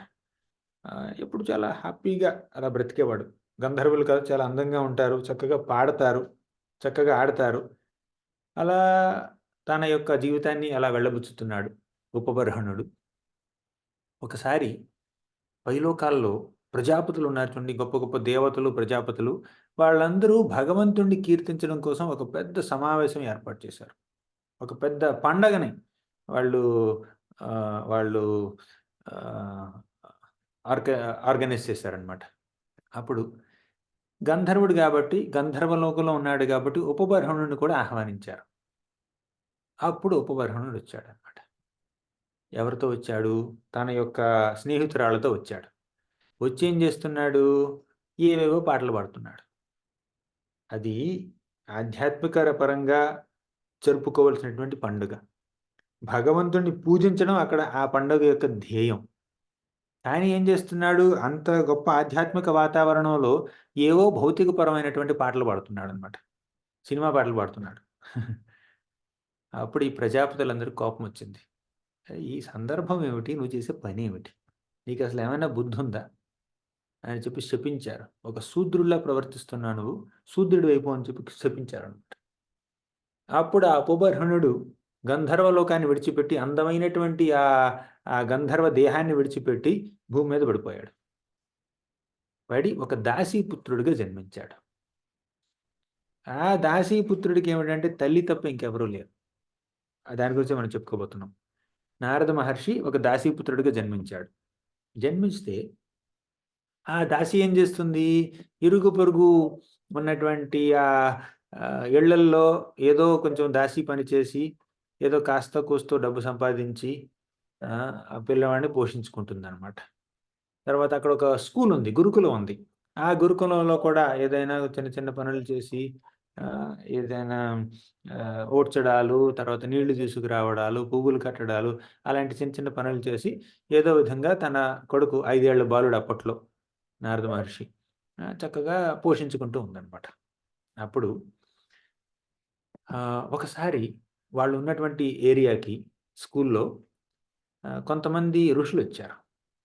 వీళ్ళనేమంటారంటే భక్తి వేదాంత ఋషులంటారు. ఈ భక్తి వేదాంత ఋషులొచ్చి వాళ్ళు ఏమనుకుంటున్నారంటే, మేము ఈ భక్తి వేదాంత ఋషులు ఒక ప్రదేశం నుంచి ఇంకో ప్రదేశానికి వాళ్ళు ట్రావెల్ చేస్తూ ఉంటారనమాట. ప్రయాణిస్తూ ఉంటారు. వాళ్ళ జీవితం నిండా పూర్తిగా పర్యటనే ఉంటుందనమాట. ఒక ప్లేస్‌లో వాళ్ళు ఫిక్స్‌డ్‌గా ఉండరు. అలా పర్యటిస్తూ ఉంటారు. అందరికీ భక్తి మార్గం గురించి బోధిస్తూ ఉంటారు. కానీ అప్పుడు వర్షాకాలం వచ్చింది. జనరల్‌గా వర్షాకాలం వచ్చినప్పుడు మాత్రం ఈ పర్యటన ఆపుతారు. ట్రావెలింగ్ ఆపుతారనమాట. చాలామంది సాధువులు, సాధు పుంగవులు. వీళ్ళేమనుకున్నారంటే ఇప్పుడు వర్షాకాలం వస్తుంది కదా! ఈ 3, 4 నెలలు ఇక్కడే ఉందాం. ఇక్కడ స్కూలుంది. ఆ గురుకులంలో ఉండి మనం మన పూజలు, తర్వాత పునస్కారాలు చేసుకుందాం. శాస్త్ర చర్చలని మనం చేసుకుందాం ఇక్కడ అని చెప్పి వాళ్ళక్కడే నివసించడానికి వాళ్ళు సన్నద్ధులయ్యారు. వాళ్ళు ఆ గురుకులంలో నివసిస్తున్నటువంటి సమయంలో ఈ దాసికి వారికి సేవ చేసే భాగ్యం కలిగిందనమాట. వాళ్ళేవైనా పూజలు చేస్తున్నారనుకోండి, ఈవిడెళ్లి నీళ్లు తీసుకొస్తుంది, పువ్వులు తీసుకొస్తుంది, లేదంటే పళ్ళు తీసుకొస్తుంది. అక్కడున్నటువంటి క్లీనింగ్ వర్క్ అంతా చేస్తుంది. అలా ఏదో తన వంతు సహాయం చేస్తుందనమాట. అలా తల్లి వాళ్ళందరికీ సేవ చేస్తున్నప్పుడు, ఆ తల్లి బిడ్డున్నాడు చూడండి దాసీపుత్రుడు, 5 ఏళ్ల బాలుడు. ఆ బాలుడు కూడా ఈ భక్తి వేదాంత ఋషులందరితో పాటు కూర్చొని చక్కగా భాగవత కథలు వింటూ ఉన్నాడనమాట. వాళ్ళేం చెప్తే అది చేస్తూ ఉన్నాడు. వాళ్ళు ప్రసాదం తీసుకున్నారనుకోండి, ఆయన ప్రసాదం మిగిలిపోయిన ప్రసాదం ఈయన తింటున్నాడు. "తేమయ్యపేతాఖిల చాపలేర్భకే దాంతే అధృత క్రీడనకేనువర్తిని చక్రుః కృపాం యద్యపి తుల్యదర్శనః శుశ్రూషమాణే మునయోల్పభాషిణీ తే మయి అపేత అఖిల చాపలార్భకి." అప్పట్లో ఈ బాలుడు 5 ఏళ్ల బాలుడికి ఏమిటంటే ఆటలంటే పెద్దగా ఇంట్రెస్ట్ ఉండేది గాదు. అధృత క్రీడనకి ఎక్కువగా ఆడేవాడు కాదనమాట. అందరు పిల్లలు ఆడుకుంటారు. కానీ ఈ పిల్లాడు మాత్రం పెద్దగా ఆడుకోవట్లేదు. అనువర్తిని అంటే చెప్పిన మాట వింటాడు. చాలా సబ్మిసివ్‌నెస్ ఉంది. ఒబీడియంట్‌గా ఉంటాడు. దాంతే అంటే ఏదో చాపల్యం లేదు. బాల్య చాపల్యం లేదు. ఎప్పుడు తన మనసుని అదుపులో పెట్టుకుంటాడు. తన శరీరాన్ని, ఇంద్రియాల్ని అదుపులో పెట్టుకుంటాడు. చక్రుః కృపాం యద్యపి తుల్య దర్శనః. ఈ వ్యక్తులున్నారు చూడండి భక్తి వేదాంత ఋషులు. వాళ్ళు తుల్య దర్శనః చాలా ఇంపార్టెంట్ పాయింట్ ఇది. తుల్య దర్శన అంటే ఏమిటో తెలుసా? అందరిని సమానంగా చూసే స్వభావం. భగవద్గీతలో కృష్ణుడు ఒక శ్లోకం చెప్తాడు. విద్యా వినయ సంపన్నే బ్రాహ్మణే గవిహస్తిని శుని చైవ స్వపాకే చ పండితాః సమదర్శినః అంటాడు. గుర్తుందా? అంటే విద్యావంతుడు, వివేకవంతుడు ఒక ఆవుని గాని, ఏనుగుని గాని, కుక్కని గాని, బ్రాహ్మణుని గాని, కుక్క మాంసం తినేటటువంటి చండాలుణ్ణి గాని, ఈ 5 రకాల వ్యక్తుల్ని సమానంగా చూస్తాడు. ఈ 5గురు సమానమా? ఒక బ్రాహ్మణుడు, చండాలుడు సమానమా? ఒక ఏనుగు, ఆవు సమానమా? కాదు. భౌతికంగా చూస్తే కాదు. కానీ వాళ్ళందరూ సమానమే. ఏ రకంగా సమానం? వాళ్ళందరూ ఆత్మలు. భగవంతుడి యొక్క అంశలు. మమైవాంశో జీవలోకే జీవభూత సనాతనః. వాళ్ళందరూ భగవంతుడి యొక్క అంశలు. అంతేకాదు వారందరి హృదయాల్లో పరమాత్మ నెలకొని ఉన్నాడు. అవునా? కాబట్టి ఆ రకంగా చూస్తే, ఆధ్యాత్మిక పరంగా చూస్తే వాళ్ళందరూ సమానమే. భౌతిక పరంగా చూస్తే వాళ్ళలో కాస్త వ్యత్యాసాలు ఉండొచ్చు. ఇంకా ఒక మాట చెప్పాలంటే భౌతిక పరంగా కూడా వాళ్ళు సమానమే. ఏ రకంగా? వారి యొక్క శరీరాలన్నీ పంచమహాభూతాలతోనే చేయబడినయి కదా! శరీరంలో ఏముంది? భూమి, జలము, అగ్ని, నీరు, వాయువు. ఇదే శరీరం అంటే. కొన్ని శరీరాలు పెద్దగా ఉంటాయి, కొన్ని చిన్నగా ఉంటాయి. ఏనుగు శరీరం పెద్దగా ఉంటుంది. కుక్క శరీరం చిన్నగా ఉంటుంది. అలా మానవుల్లో చూసినా కూడా కొంతమంది ఎత్తుగా ఉంటారు, కొంతమంది పొట్టిగా ఉంటారు. కొంతమంది లావుగా ఉంటారు, కొంతమంది సన్నగా ఉంటారు. కొంతమంది తెల్లగా ఉంటారు, కొంతమంది నల్లగా ఉంటారు. కానీ ఆ రూపం, రంగు అవి కాస్త కాస్త కూస్త మారినా కూడా అసలు బేసిక్ పదార్థాలు సేమ్ గదా! భూమి, జలము, నీరు, అగ్ని, వాయువు ఇంతే. ఇదే పంచమహాభూతాలతో చేసినటువంటి ఇదే. కానీ కొన్ని కొన్ని దేహాల్లో కొంచెం ఎక్కువగా ఉంటాయి, కొన్ని కొన్ని తక్కువ ఉంటాయి అంతే. ఆ రకంగా భౌతిక పరంగా చూసినా కూడా మనందరి శరీరాల్లో ఒకటే.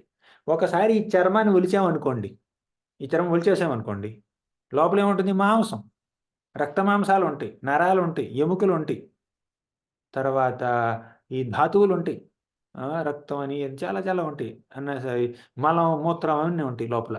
ఒకసారి చర్మాన్ని ఒలిచామనుకోండి, ఇది అరటిపండు తొక్క తీసినట్టు మన మన యొక్క చర్మాన్ని ఒలిచామనుకోండి, ఎవరు ఏ వ్యక్తో ఎవరు గుర్తించలేరు.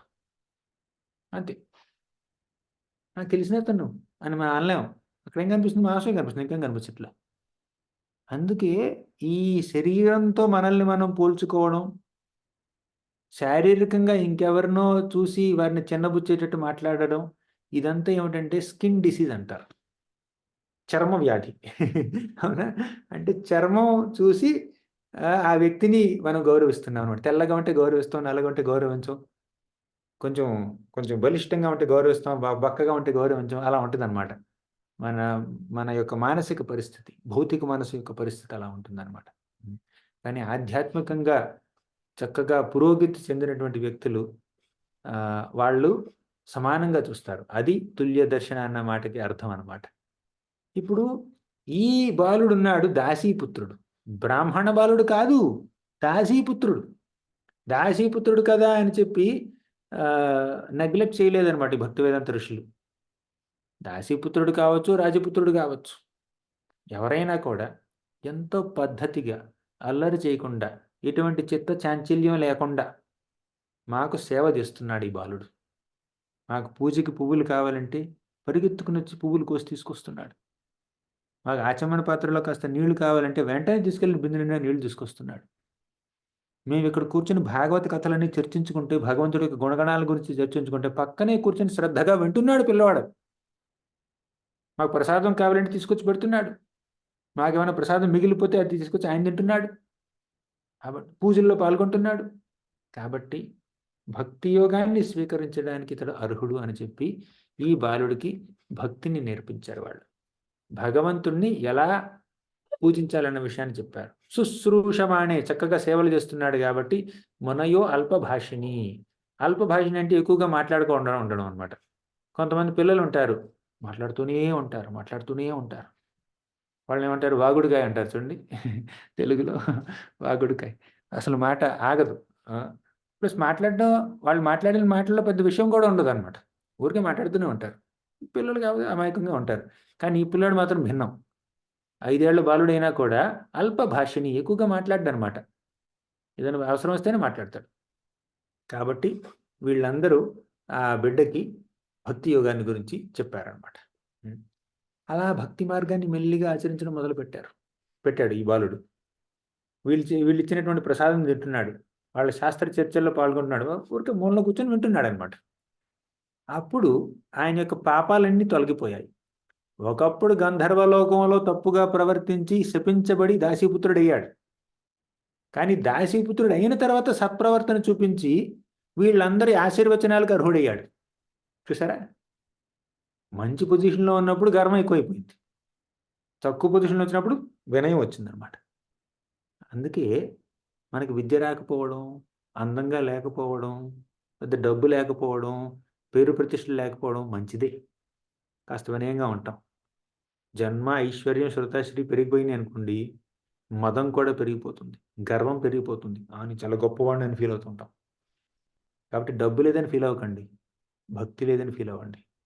అందంగా లేనని ఫీల్ అవ్వకండి, భక్తి లేదని ఫీల్ అవ్వండి. డబ్బు లేకపోయినా, అందం లేకపోయినా, చదువు లేకపోయినా, పేరు ప్రతిష్టలు లేకపోయినా పెద్ద పోయేదేం లేదు. కానీ భక్తి లేదనుకోండి, జీవితమే వ్యర్థం. కాబట్టి భక్తిని సంపాదించుకోవడానికి ప్రయత్నించాలి మనం. ఈ పిల్లాడు అలా చేశాడనమాట. తర్వాత శ్రవణం మీద ఆయనకు ఆసక్తి పెరిగింది. చక్కగా తత్రాన్వహం కృష్ణ కథా ప్రగాయతాం అనుగ్రహేణ శృణ్వన్ మనోహర తాశ్రద్ధయా మేనుపదం విశృణ్వత ప్రియశ్రవస్యంగ మహాభవదృచి.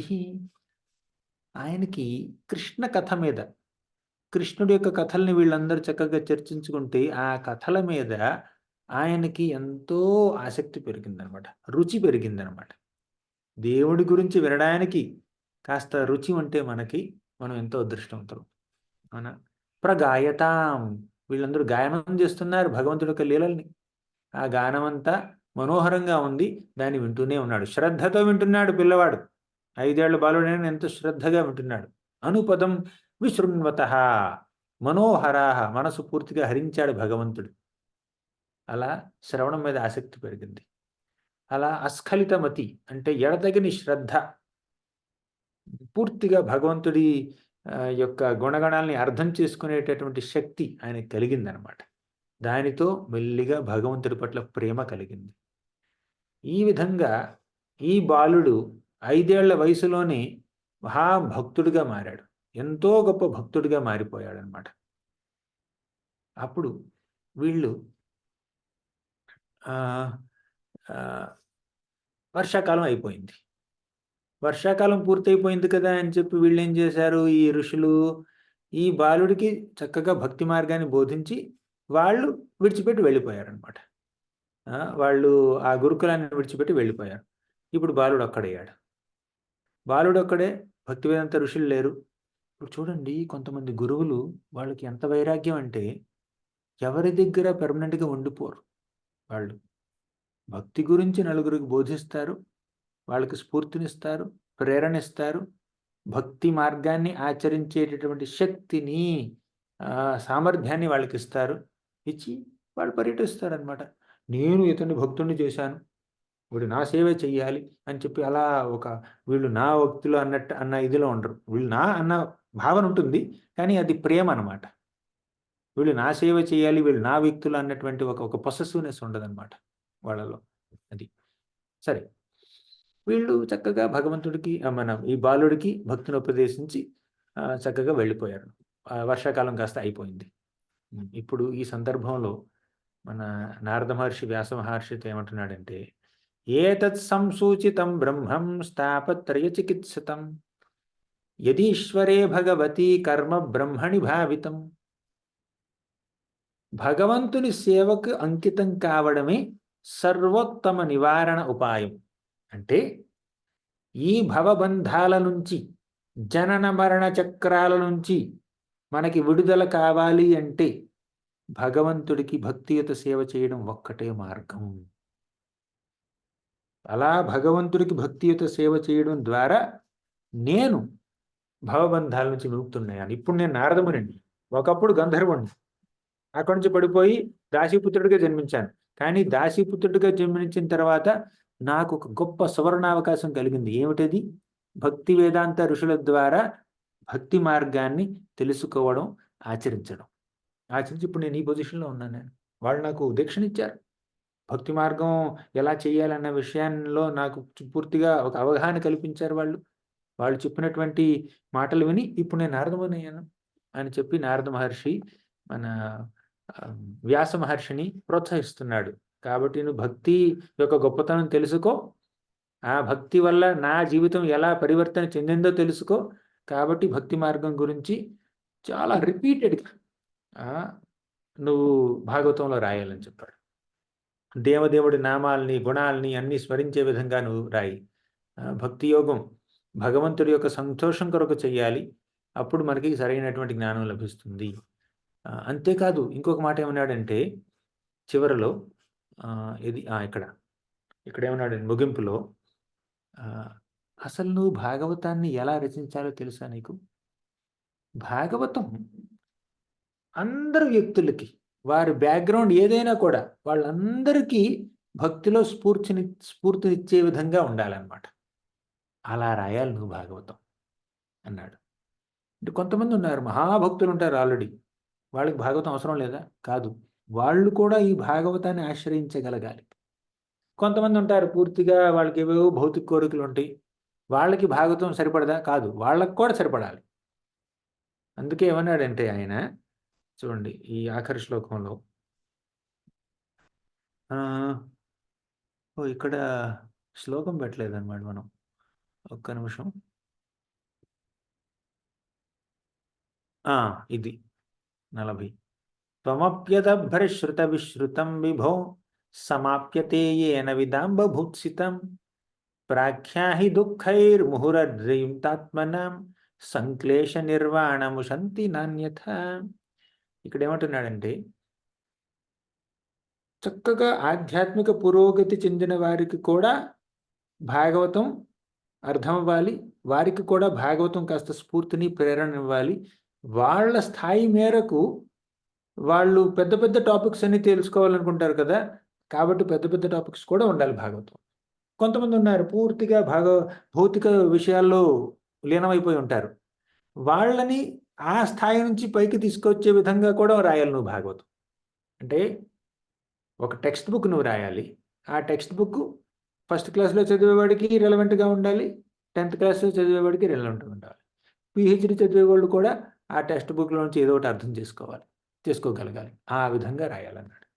అంటే అందరికీ మానవాళి మొత్తానికి వారి యొక్క బ్యాక్‌గ్రౌండ్ ఏదైనా కూడా అందరికీ అర్థమయ్యే విధంగా, అందరికీ ఉపయోగపడే విధంగా నువ్వు భాగవతాన్ని రాయాలి అని మన నారద మహర్షి వ్యాస మహర్షిని కోరాడనమాట. ఇప్పటి వరకు ఏం చెప్పుకున్నాం? ఇప్పుడు ఫిఫ్త్ చాప్టర్ ఆల్మోస్ట్ అయిపోయింది. నేను మళ్ళీ ఒకసారి ఫిఫ్త్ చాప్టర్ చెప్తాను. ఐదో చాప్టర్‌లో మొదటి 4 శ్లోకాల్లో నారద మహర్షి వ్యాసుడి యొక్క అసంతృప్తికి కారణం ఏమిటని అడిగాడు. తర్వాత 5, 6, 7 శ్లోకాల్లో వ్యాస మహర్షి నారద మహర్షిని అన్నాడు. ఏమంటే, "నా అసంతృప్తి కారణం మీరే చెప్పాలి. ఎందుకంటే మీరు పరమాత్మ అంత గొప్పవాళ్ళు, సూర్య భగవానుడు లాంటి వాళ్ళు. కాబట్టి నా అసంతృప్తికి కారణం ఏమిటో మీరే చెప్పండి" అన్నాడు. అప్పుడు నారద మహర్షి 8వ శ్లోకం నుంచి 22వ శ్లోకం వరకు ఏమన్నాడంటే, "నాయనా వ్యాస నువ్వు రాసినటువంటి పుస్తకాల్లో భగవంతుడి గురించినటువంటి వర్ణన చాలా తక్కువగా ఉంది. భక్తి యోగం గురించినటువంటి వర్ణన కూడా చాలా తక్కువగా ఉంది. కానీ 4 పురుషార్థాల గురించి నువ్వు చాలా ఓవర్‌గా చెప్పేశావు. కాబట్టి నువ్వు భక్తి యోగాన్ని ఎక్కువగా, విస్తారంగా, విపులంగా వర్ణించి నువ్వు భాగవతాన్ని మళ్ళీ రచించు." అప్పటికి ఆల్రెడీ భాగవతం రాశాడు వ్యాస భగవంతుడు. కానీ ఆ భాగవతాన్ని మళ్ళీ రివైజ్ చేసి పూర్తిగా భక్తిని గురించి విస్తారంగా వర్ణించాలి నువ్వు అని చెప్పాడనమాట. ఆ ఆ సందర్భంలో చాలా చాలా విషయాలు చెప్పాడు. ఏమిటంటే హ్మ్, జ్ఞానమైనా, కర్మైనా కూడా భక్తి లేనిది వేస్ట్, వ్యర్థం. అంతేకాకుండా హ్మ్, నువ్వు ఆహ్, భగవంతుడి యొక్క లీలల్ని అందరికి అర్థమయ్యే విధంగా వర్ణించాలి. ఎందుకంటే స్వధర్మం సరిగ్గా చేయకపోయినా భక్తి మార్గాన్ని ఆచరించగలిగితే ఆ వ్యక్తికి హ్మ్, జీవితంలో పరమార్థం చేకూరుతుంది. పరమార్థం దొరుకుతుంది. కానీ భక్తి మార్గాన్ని పక్కన పెట్టి కేవలం భౌతిక ధర్మాల్ని మాత్రమే ఆచరించామనుకోండి, అప్పుడు మోక్షం లభించదు. కాబట్టి భక్తి మార్గమే ఇంపార్టెంటు. ఈ స్వధర్మాలు, భౌతిక ధర్మాలన్నీ ఆ భక్తి మార్గం కన్నా తక్కువే అని చెప్పి తన యొక్క వృత్తాంతాన్ని, తన యొక్క పూర్వజన్మ వృత్తాంతాన్ని చెప్పాడు. 23వ శ్లోకం నుంచి 31వ శ్లోకం వరకు. తన పూర్వజన్మ వృత్తాంతం మొత్తం చెప్పి చివరిగా ఏమన్నాడంటే, నాయనా అందరికీ ఉపయోగపడే విధంగా పెద్దలకైనా, పిల్లలకైనా, ఆధ్యాత్మికంగా పురోగతి చెందిన వాళ్ళకైనా, లేదంటే కొత్తగా అప్పుడప్పుడే భక్తిలోకి రావాలనుకుంటున్నటువంటి వ్యక్తులకైనా అందరికీ ఉపయోగపడే విధంగా నువ్వు భాగవతాన్ని రచించాలి అని అన్నాడు. అర్థమైంది కదా 5వ చాప్టర్. ఇప్పుడు మనం 6వ చాప్టర్‌లోకి ప్రవేశిస్తున్నాం. 6వ చాప్టర్‌లో చాలా లోతైనటువంటి విషయాలున్నాయండి. లోతైనటువంటి అంటే ఫిలాసఫికల్‌గా కాదు. ఏం చెప్పాలంటే ప్రాక్టికల్‌గా. ప్రాక్టికల్‌గా చూస్తే 6వ చాప్టర్‌లో మన జీవితానికి సంబంధించినటువంటి సత్యాలు ఎన్నెన్నో ఉన్నాయి. వాటి గురించి మనం తెలుసుకుందాం. ఇప్పుడు 6వ అధ్యాయంలో ప్రారంభంలో వ్యాస మహర్షికి ఒక చిన్న ప్రశ్న ఉదయిస్తుందనమాట. ఏమిటా ప్రశ్న? మొదటి 4 శ్లోకాల్లో వ్యాస మహర్షి ఏమన్నాడంటే, నారద మహర్షి, మీరు పూర్వజన్మలో భక్తి వేదాంత ఋషుల ద్వారా మీరు దీక్ష పొందారు అన్న విషయాన్ని మీరు చెప్పారు. వారి వల్లే మీరింత గొప్ప భక్తులయ్యారని, నారద మహర్షిగా మారారని, ఒక దాసీపుత్రుడి నుంచి నారద మహర్షి దేవర్షిగా ఆహ్, ఆ పదవిని పొందారు అని చెప్పి మీరన్నారు. కానీ అలా భక్తి వేదాంత ఋషుల దగ్గర నుంచి దీక్ష పొందిన తర్వాత మీ జీవితం ఎలా ఉంది? వాళ్ళు వెళ్ళిపోయిన తర్వాత ఏది వర్షాకాలం అయిపోయిన తర్వాత వాళ్ళు వెళ్ళిపోయారు చూడండి మీకు భక్తిని బోధించి. ఆ తర్వాత మీరేం చేశారు? మీ సాధన ఎలా ఉంది? ఇప్పుడు దీక్ష అంటే ప్రారంభం. ఆధ్యాత్మిక జీవనం యొక్క ప్రారంభం అనమాట అది. ఒక గురువు మనకి భక్తిని ఎలా చేయాలని బోధించి ఆ స్ఫూర్తిని, ప్రేరణనిస్తే అక్కడి నుంచి మన జీవితం ప్రారంభం అవుతుంది ఆధ్యాత్మిక జీవనం. ఆ తర్వాత ఏం చేస్తాం అది ఇంపార్టెంట్. చాలామందికి ఏమనిపిస్తుంది దీక్ష తీసుకుంటే అయిపోయినట్టే ఎండ్. అయిపోయింది. గోల్ సాధించేసాం. దీక్ష వచ్చేసిందంటే అయిపోయినట్టే. స్పిరిచువల్ అయిపోయినట్టు కాదు. స్టార్ట్ అయినట్టు. ప్రారంభం అనమాట. అది అది బిగినింగ్, ఎండింగ్ కాదనమాట. మన ఎయిమ్ దీక్ష కాదు. దీక్ష తర్వాత కృష్ణ ప్రేమ మన ఎయిమ్ అనమాట. ఇప్పుడు వెళ్ళిపోయిన తర్వాత ఏం చేశారు మీరు? ఇప్పుడు ఈ శరీరాన్ని, ఈ ఆధ్యాత్మిక శరీరాన్ని ఎలా పొందారు? ఇప్పుడు ఈ ప్రపంచంలో వ్యక్తులకి జన్మించారనుకోండి, ఆ శరీరాన్ని వాళ్ళు విడిచిపెట్టవలసిందే ఏదో ఒక రోజు. చచ్చిపోవలసిందే. ఆ శరీరానికి ఏమన్నా రోగాలు రావచ్చు. లేదంటే ఎవరైనా ఇలా కత్తితో ఇలా అన్నారనుకోండి రక్తం వస్తుంది. కానీ నారద మహర్షి శరీరం భౌతిక శరీరం కాదండి. అది ఆధ్యాత్మిక శరీరం. ఒకసారి రావణాసురుడు తెలుసు కదా మీకు? సీతను అపహరించినటువంటి రావణాసురుడు రామాయణంలో. రావణాసురుడు ఈయన దగ్గరికి వచ్చాడు. నారద మహర్షి దగ్గరికొచ్చి ఏమన్నాడంటే, "నాకు ఆధ్యాత్మిక జ్ఞానం కావాలి. నీకు తెలుసని నాకు తెలుసు. నాకు చెప్పన్నాడు." ఆహా! నీకు ఆధ్యాత్మిక జ్ఞానం కావాలా? చెప్తాను. తప్పకుండా చెప్తాను. కాకపోతే నువ్వు రామనామం జపిస్తావన్నాడు. నేను జపించనన్నాడు. రామ అన్న మాట మాత్రం నా నోట్లో నుంచి రాదు. నాకు మాత్రం ఆధ్యాత్మిక జ్ఞానం కావాలన్నాడు. నువ్వు రామనామం జపించకపోతే నేను నీకు ఆధ్యాత్మిక జ్ఞానం నేనివ్వనన్నాడు నారద మహర్షి. నువ్వు ఇవ్వకపోతే నేను చంపేస్తానని చెప్పి కత్తి తీసుకొచ్చి ఇలా అన్నాడనమాట. ఎవరు? రావణాసురుడు. నారద మహర్షిని అలా చంపేద్దామని చెప్పి తన కత్తితో ఇలా ఇలా చేశాడనమాట తన శరీరంలో నుంచి. అప్పుడు ఆ కత్తి ఏమిటంటే నారదముని శరీరంలో నుంచి అలా పాసై బయటకొచ్చింది. నారదమునికి ఏం రక్తం రాలేదు. సినిమాలో చూపిస్తారు చూడండి ఇలాగా ఇలా కట్ అవుతా ఉంటది. అంటే అక్కడ ఆ మనిషికేం అవ్వదు. కత్తి మాత్రం ఆ వ్యక్తి లోపల నుంచి వెళ్ళిపోతుందనమాట. అప్పుడు మన ఆయనకనిపించింది ఎవరు మన రావణాసురుడికి. ఏమిటి బాడీ? కొత్త రకమైన బాడీ అనేది. అంటే నేను ఈ కత్తి తీసుకొని ఎవరినైనా ఇలా దూసాననుకోండి, ఆ వ్యక్తి చచ్చిపోతాడు. రక్తం వస్తుంది. గిలగిల తన్నుకుంటాడు. కానీ ఈ కత్తి వల్ల నీకేం కాలేదు. అంటే ఇప్పుడు నారద మహర్షి ఏమన్నాడంటే, ఇది ఆధ్యాత్మిక శరీరం. భౌతిక శరీరం కాదు. ఇది దివ్యమైనటువంటి శరీరం. పంచమహాభూతాలతో చేసినటువంటి శరీరం కాదిది అన్నాడు. అప్పుడు రావణాసురుడు ఏమన్నాడంటే, నాకు కూడా ఇలాంటి శరీరం కావాలన్నాడు. అప్పుడు నారద మహర్షి రామనామం జపించన్నాడు. అదేంటి ఆధ్యాత్మిక జ్ఞానం కావాలన్నా, ఆధ్యాత్మిక దేహం కావాలన్నా రామనామం, రామనామం అంటావేంటి నువ్వు అనంటే, "ఆ! అదే చేయాల్సిందే" అనన్నాడు. కానీ రావణాసురుడికి అహంకారం ఎక్కువ కదా! రామనామం జపించలేదు. సరే ఇదంతా ఎందుకు చెప్పాను నేను? ఈ స్టోరీ ఎందుకు చెప్పానంటే, మన నారద మహర్షికి దివ్యమైనటువంటి శరీరం ఉంది. ఆధ్యాత్మిక శరీరం ఉంది. అసలు ఈ శరీరాన్ని మీరెలా సంపాదించారు? అని అడిగాడనమాట వ్యాసుడు. నీ యొక్క పూర్వజన్మ ఎలా గుర్తుపెట్టుకున్నావు? చాలామందికి గత జన్మలో ఏం జరిగిందో మర్చిపోతారు వాళ్ళు.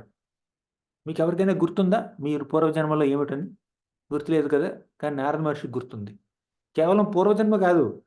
జనరల్‌గా బ్రహ్మదేవుడి ఒక కనురెప్ప పాటు కాలంలో మనకు 10 జన్మలో, 20 జన్మలో, 100 జన్మలో అయిపోతాయి. కానీ ఈ నారద మహర్షికి మాత్రం బ్రహ్మదేవుడి యొక్క పూర్వ దినంలో అంటే ఇంతకుముందు కల్పంలో ఏం జరిగిందో అది కూడా గుర్తుందనమాట. ఎలా గుర్తుంది నీకు? అని అడిగాడు. అప్పుడు మన ఈ ప్రశ్నలన్నిటికి సమాధానం నారద మహర్షి ఇవ్వబోతున్నాడనమాట. ఎక్కడి నుంచి ఈ 4 శ్లోకాలు నేను చెప్పేసాను. అన్ని శ్లోకాలు చదవట్లేదండి నేను. ఇదంతా స్టోరీ లైన్ గాబట్టి నేను స్టోరీ చెప్పేస్తాను. ఏమైనా సిద్ధాంతం ఉంటే అది మాత్రం శ్లోకం చదివి ప్రతి పదాన్ని మనం అర్థం చేసుకుందాం. ఇప్పుడు నారద మహర్షి సమాధానం ఇస్తున్నాడు. సరే నేను ఆ భక్తి వేదాంత ఋషుల దగ్గర నుంచి దీక్ష తీసుకున్న తర్వాత ఏం చేశాను అన్న విషయం నీకు తెలుసుకోవాలన్నది కదా! చెప్తాను విను అన్నాడు. ఈ ఋషులు భక్తి వేదాంత ఋషులు నాకు ఆధ్యాత్మిక జ్ఞానాన్ని, స్ఫూర్తిని, భక్తి మార్గాన్ని బోధించి వెళ్ళిపోయారు. తరువాత నేను నా తల్లి యొక్క సంరక్షణలో అలా బ్రతుకుతూ ఉన్నాను. నా తల్లి మాత్రమే నాకు ఏకైక సంరక్షకురాలు. ఇంకెవరూ లేరు. ఇంకే బంధువులు తెలీదు నాకు. ఇంకే దూర దేశాలు వెళ్ళలేదు. ఏ పర్యటనలు చేయలేదు. మేము ఆ స్కూల్ దగ్గరే పుట్టాను. స్కూల్ దగ్గరే పెరిగాను. ఇంకెక్కడికి బయటకి వెళ్ళలేదు నేను. తల్లి తప్ప ఇంకెవరు నాకు తెలీదు. అలా తల్లికి నాకు ఎంతో డీప్ సంబంధం ఉంది. ఆ తల్లికి నా మీద ఎంతో అపరిమితమైనటువంటి ప్రేమ. నేను ఆవిడ మీదే పూర్తిగా ఆధారపడి ఉన్నాను. అలా మా యొక్క బంధం చాలా దృఢమైనదనమాట. అలా 6వ శ్లోకంలో అన్నాడు. 7వ శ్లోకంలో ఏమన్నాడంటే, నన్ను సంరక్షించే వ్యక్తులు ఇంకెవరు లేరు. ఆవిడ లేకపోతే నాకు దిక్కు లేదు. అదే కాకుండా ఆవిడకి నేను తప్ప ఇంకెవరు లేరు. ఆ విధంగా మా యొక్క ఆ బాంధవ్యం చాలా దృఢంగా ఉంది. కాకపోతే ఒకసారి ఏం జరిగిందంటే, నేను 5 ఏళ్ల వయసులోనే ఉన్నాను. అప్పుడు నా తల్లి అలా సాయంత్ర సమయంలో అలా బయటికి వెళ్ళింది. ఇది ఒక ఆవు యొక్క పాలు పితకడం కోసం బయటికి వెళ్ళింది. అప్పుడేం జరిగింది, దారిలో చూసుకోకుండా ఒక పాముని తొక్కిందనమాట కాలితో. అప్పుడు ఆ పాముకు కోపమొచ్చి మా తల్లిని కాటేసింది. అప్పుడు అదే క్షణంలో మా తల్లి మరణించింది అన్నాడు. 5 ఏళ్ల బాలుడు. ఇంకెవరూ లేరు. ఏ బంధువులు, చుట్టాలు లేరు. ఎటువంటి సంరక్షకులు లేరు. తల్లి దాసి. ఇప్పుడు ఆ దాసి కాస్త చనిపోయింది. ఇప్పుడేం చేయాలి నేను? నేను పూర్తిగా తల్లి యొక్క ఆప్యాయత మీద ఆధారపడి ఉన్నాను. కానీ పాలు పితుకుతేటప్పుడు నా తల్లి పాము కాటుకు గురై చనిపోయింది. అప్పుడు నేనేం చేశాను? అలా తల్లి మరణాన్ని కూడా ఇప్పుడు ఇంక వేరే ఆధారం లేదు కదా! తల్లే అంత ఆధారం. అప్పుడు ఎవరికైనా ఏమనిపిస్తుంది? ఆహా! దేవుడేంటి కొంచెమైనా దయ లేదా? కాస్తైనా దయ లేదా? ఒకే ఒక సంరక్షకురాలే. ఆవిడని కూడా దూరం చేసేసారు భగవంతుడు. అసలు దేవుడికి మనసుందా? అని చాలామంది తమ జీవితాల్లో కష్టాలొస్తే తప్పంతా దేవుడిదన్నట్టు దేవుడిని వేలెత్తి చూపిస్తారు చాలామంది. మీలో ఎవరికైనా అలా అనిపించిందా ఎప్పుడైనా? నేను చాలా మందిని చూసాను. అసలు దేవుడికి దయే లేదు. మంచోళ్ళకే ఎందుకు ఇలా ఇటువంటివన్నీ జరుగుతూ ఉంటాయి. నేను ఎవ్వరికీ ఎటువంటి అన్యాయం చేయలేదు. చీమకు కూడా హాని తలపెట్టలేదు నేను. అయినా కూడా ఇన్ని కష్టాలు నాకే. ఇన్ని ఆరోగ్య సమస్యలు, ఇన్ని ఆర్థిక ఇబ్బందులు, ఈ ప్రాబ్లమ్, ఆ ప్రాబ్లమ్. మంచోళ్ళని దేవుడు అలా నాశనం చేస్తాడు. అది ఇది అని చెప్పి చాలా చాలా దేవుడిని తిడతంటారు చాలామంది కష్టాలొస్తే. కానీ భక్తిలో పూర్తిగా పరిపక్వత చెందాడు గాబట్టి 5 ఏళ్ల బాలుడైనా కూడా తల్లి చనిపోతే భగవంతుడిని దించలేదాయన. ఈ నారద మహర్షి. అప్పటికి ఇంకా నారద మహర్షి కాదు. అప్పుడు ఇంకా పిల్లాడు దాసిపుత్రుడే. దేవుణ్ణి నిందించలేదు. ఇప్పుడు ఒక్కసారి ఒక 2 నిమిషాలు 6వ స్కందానికి వెళ్దాం. నేను కొంచెం వేరే వేరే స్టోరీలు కూడా చెప్తుంటాను మధ్య మధ్యలో. 6వ స్కందంలో చిత్రకేతు మహారాజని ఒక గొప్ప రాజు యొక్క వృత్తాంతం చెప్పారనమాట. ఆ చిత్రకేతు మహారాజుకి సంతానం లేదు. ఒక భార్యని పెళ్లి చేసుకున్నాడు, కానీ సంతానం కలగలేదు. రెండో పెళ్లి చేసుకున్నాడు, అయినా సంతానం లేదు. మూడో పెళ్లి చేసుకున్నాడు, సంతానం లేదు. 10 మంది భార్యలు, సంతానం లేదు. 100 మందిని పెళ్లి చేసుకున్నాడు, సంతానం లేదు. 1000 మందిని చేసుకున్నాడు, సంతానం లేదు. 1,00,000 మందిని చేసుకున్నాడు, సంతానం లేదు. 1,00,00,000 మంది భార్యలు, 1,00,00,000 మందిని పెళ్లి చేసుకున్నాడు, అయినా కూడా సంతానం కలగలేదు. ఆశ లేదు, ఏం చేస్తాం? అప్పుడు ఒకసారి అంగీరి ఋషి ఆయన దగ్గరికి వచ్చాడు.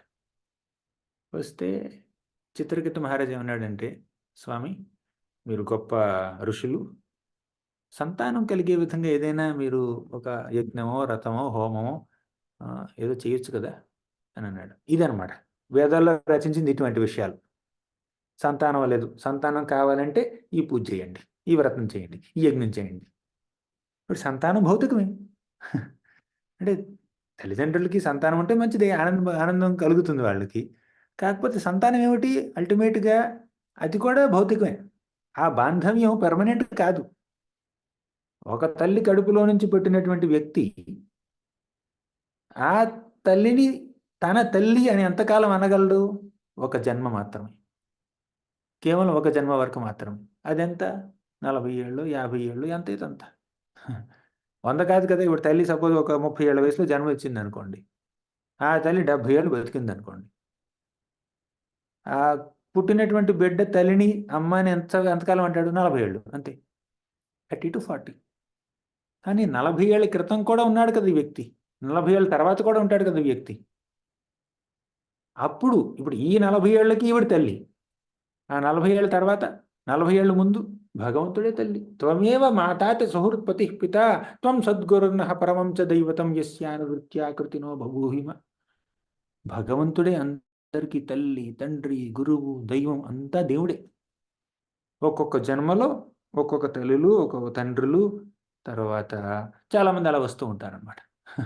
చాలా బంధుత్వాలు, బాంధవ్యాలు, స్నేహితులు. కానీ ఎప్పటికీ మన స్నేహితుడు భగవంతుడు, ఎప్పటికీ మన తండ్రి భగవంతుడు. అది సరే. మళ్ళీ అసలు కథకొద్దాం. ఈ చిత్రకేతు మహారాజు ఆయనకి సంతానం కావాలి. సరే, మన ఈయన ఎవరు, అంగిర ఋషి ఏదో ఒక పెద్ద యజ్ఞం చేసి ఆయనకు సంతానం కలిగే విధంగా చేశాడనమాట.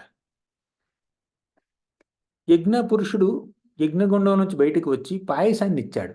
ఎవరికి? చిత్రకేతు మహారాజుకి. ఇప్పుడు ఆ పాయసం ఎవరికి ఇస్తారు చెప్పండి? దశరథ మహారాజుకి 3 ఉన్నారు భార్యలు. 3కి 4 ముక్కలు చేసి 3కి పంచాడనమాట దశరథ మహారాజు. కానీ చిత్రకేతు మహారాజు 1,00,00,000 మంది భార్యలు ఉన్నారు. ఆ ఉన్న పాయసాన్ని 1,00,00,000 భాగాలు చేసామనుకోండి, ఒకళ్ళొక డ్రాప్ కూడా రాదు. కాబట్టి ఏం చేశాడు, అంత పాయసం అంతా ఒకళ్ళకి ఇద్దామని చెప్పి జ్యేష్ఠ భార్య, శ్రేష్ఠ భార్య అయినటువంటి కృతద్యుతికి ఇచ్చాడనమాట ఆ పాయసం. కృతద్యుతి చక్కగా ఆ పాయసాన్ని తాగింది, ఒక బిడ్డకి జన్మనిచ్చింది. ఇక చిత్రకేతు మహారాజు ఎప్పుడు ఆ బిడ్డతోనే ఉంటున్నాడు, కృతద్యుతితోనే ఉంటున్నాడు. మిగిలిన 99,99,999 మంది భార్యలు ఉన్నారు చూడండి, వాళ్ళకి ఈర్ష్య కలిగింది, ద్వేషం కలిగింది. ఆ పాయసం మాకిస్తే మేము కూడా తల్లులం అయ్యేవాళ్ళం కదా. ఆవిడికి ఇచ్చాడు, ఆవిడతోనే గడుపుతున్నాడు సమయం అంతా, ఆ బిడ్డతోనే గడుపుతున్నాడు సమయం అంతా. ఈ బిడ్డ ఈ మా భవనంలో పుట్టడం వల్ల మా భర్త మాకు దూరం అయ్యాడు. మళ్ళీ మా భర్త మాకు కావాలి అంటే, మాకు దగ్గర అవ్వాలంటే బిడ్డను చంపేయాలని చెప్పి చంపేశారు. పసిబాలుని చంపేశారు వాళ్ళు. అది ఈర్ష్య, అది భౌతిక ప్రపంచం. చంపిన తర్వాత కృతజ్ఞత ఏమంటుంది? దేవుడికి దయ లేదు. దీనికోసం చెప్పాను ఈ స్టోరీ అంతా నేను. కృతజ్ఞత దేవుణ్ణి తిట్టిందనమాట, పూర్తిగా తిట్టింది. అసలు ఆ చాప్టర్లో 6వ స్కందం 14వ అధ్యాయం లాస్ట్ ఒక 15-20 శ్లోకాల్లో కృతజ్ఞత కేవలం దేవుణ్ణి నిందిస్తూనే ఉంది. అసలు నువ్వు ఎటువంటి సృష్టికర్తవు? నువ్వు తండ్రి బ్రతికుండగా కొడుకు ఎలా చనిపోతాడు? తండ్రి ముందు పుట్టాడు కాబట్టి తండ్రి ముందు చనిపోవాలి, తర్వాత కొడుకు చనిపోవాలి. తండ్రి చక్కగా ఉన్నాడు 1,00,00,000 మంది భార్యలతో, బిడ్డకి ఇంకా పూర్తిగా 2-3 ఏళ్ళైనా నిండలేదు, చనిపోయాడు బిడ్డ. అసలు ఎటువంటి భగవంతుడివి నువ్వు? నువ్వెందుకు ఇలా బంధుత్వాల్ని, బాంధవ్యాల్ని అలా సృష్టిస్తావు? అలా మేము ఒకరినొకడు ప్రేమించుకుంటున్నప్పుడు వెంటనే విడదీసేస్తావు. ఎటువంటి దేవుడివి నువ్వు? అని చెప్పి చాలామంది సినిమా పాటలు కూడా రాస్తూ ఉంటారనమాట. హ్మ్. దేవుడికి దయ లేదని చెప్పి, దేవుడి దగ్గరికి తీసుకొస్తాడని, విడదీస్తాడని చెప్పి చాలా చాలా చేస్తూ ఉంటారనమాట. కానీ ఈ బాలుడున్నాడు చూడండి, దాసీపుత్రుడు. తల్లి చనిపోయినా కూడా దేవుడిని నిందించలేదు. ఎందుకు? ఆయనకి అనిపించింది, భగవంతుడు ఏం చేసినా నా మంచి కోసమే చేస్తాడు. ఆయన నా శ్రేయోభిలాషి. ఇప్పటి వరకు నన్ను తల్లి సంరక్షణలో ఉంచాడు, అది దేవుడి దయ. ఇప్పుడు తల్లి సంరక్షణ తీసేశాడు, నీ సొంతగా నువ్వు బ్రతుకన్నాడు, అది కూడా ఆయన దయే అని చెప్పి ఆయన ఇక ఇది భగవంతుడి దయగా ఆయన అనుకుని, ఆ బాలుడు అనుకుని ఇక దేశ పర్యటన కోసం వెళ్ళాడనమాట. అలా తిరుగుతూ ఉన్నాడు. ఇంకొంచెం స్టోరీ చెప్పనా నేను? ఇంకో స్టోరీ చెప్తానులేండి. ఇది రియల్ స్టోరీ. ఇప్పుడైతే చెప్పింది రియల్ స్టోరీయే, కానీ ఇది పురాణిక్ స్టోరీ. కానీ ఇప్పుడు రీసెంట్‌గా జరిగిన స్టోరీ చెప్తాననమాట. ఒక భక్తుడున్నాడు. ఇస్కాన్ టెంపుల్‌కి అలా వస్తూ ఉన్నాడనమాట. అది బ్యాక్‌గ్రౌండ్ వేరే అనమాట. బ్యాక్‌గ్రౌండ్ వేరే మతం అయినా అలా మెల్లిగా ఈ ఇస్కాన్ టెంపుల్ కూడా వస్తున్నాడు. కానీ వాళ్ళ గ్రూప్‌లో వాళ్ళేమిటంటే, ఏంటి దేవుడి దగ్గర కృష్ణుడికి పూజ చేస్తున్నావు, జన్మాష్టమికెళ్తున్నావు, అది చేస్తున్నావు, ఇది చేస్తున్నావు అని చెప్పి వాళ్ళకి చాలా అబ్జెక్షన్ ఉండిందనమాట. అప్పుడు సరిగ్గా భక్తి చేయలేకపోతున్నాడు. కొన్ని ఆర్థిక ఇబ్బందులు కూడా వచ్చినియి. వాళ్ళ సంఘంలో, వాళ్ళ యొక్క కమ్యూనిటీలో చాలా అపోజిషన్ ఉంది ఈ భక్తుడికి. అంతేకాకుండా ఈ డివోటీకి ఫ్యామిలీలో కూడా కొంచెం ప్రాబ్లమ్స్ ఉన్నాయి. ఫ్యామిలీ వాళ్ళు కూడా పెద్దగా వాళ్ళు ఒప్పుకోవట్లేదు.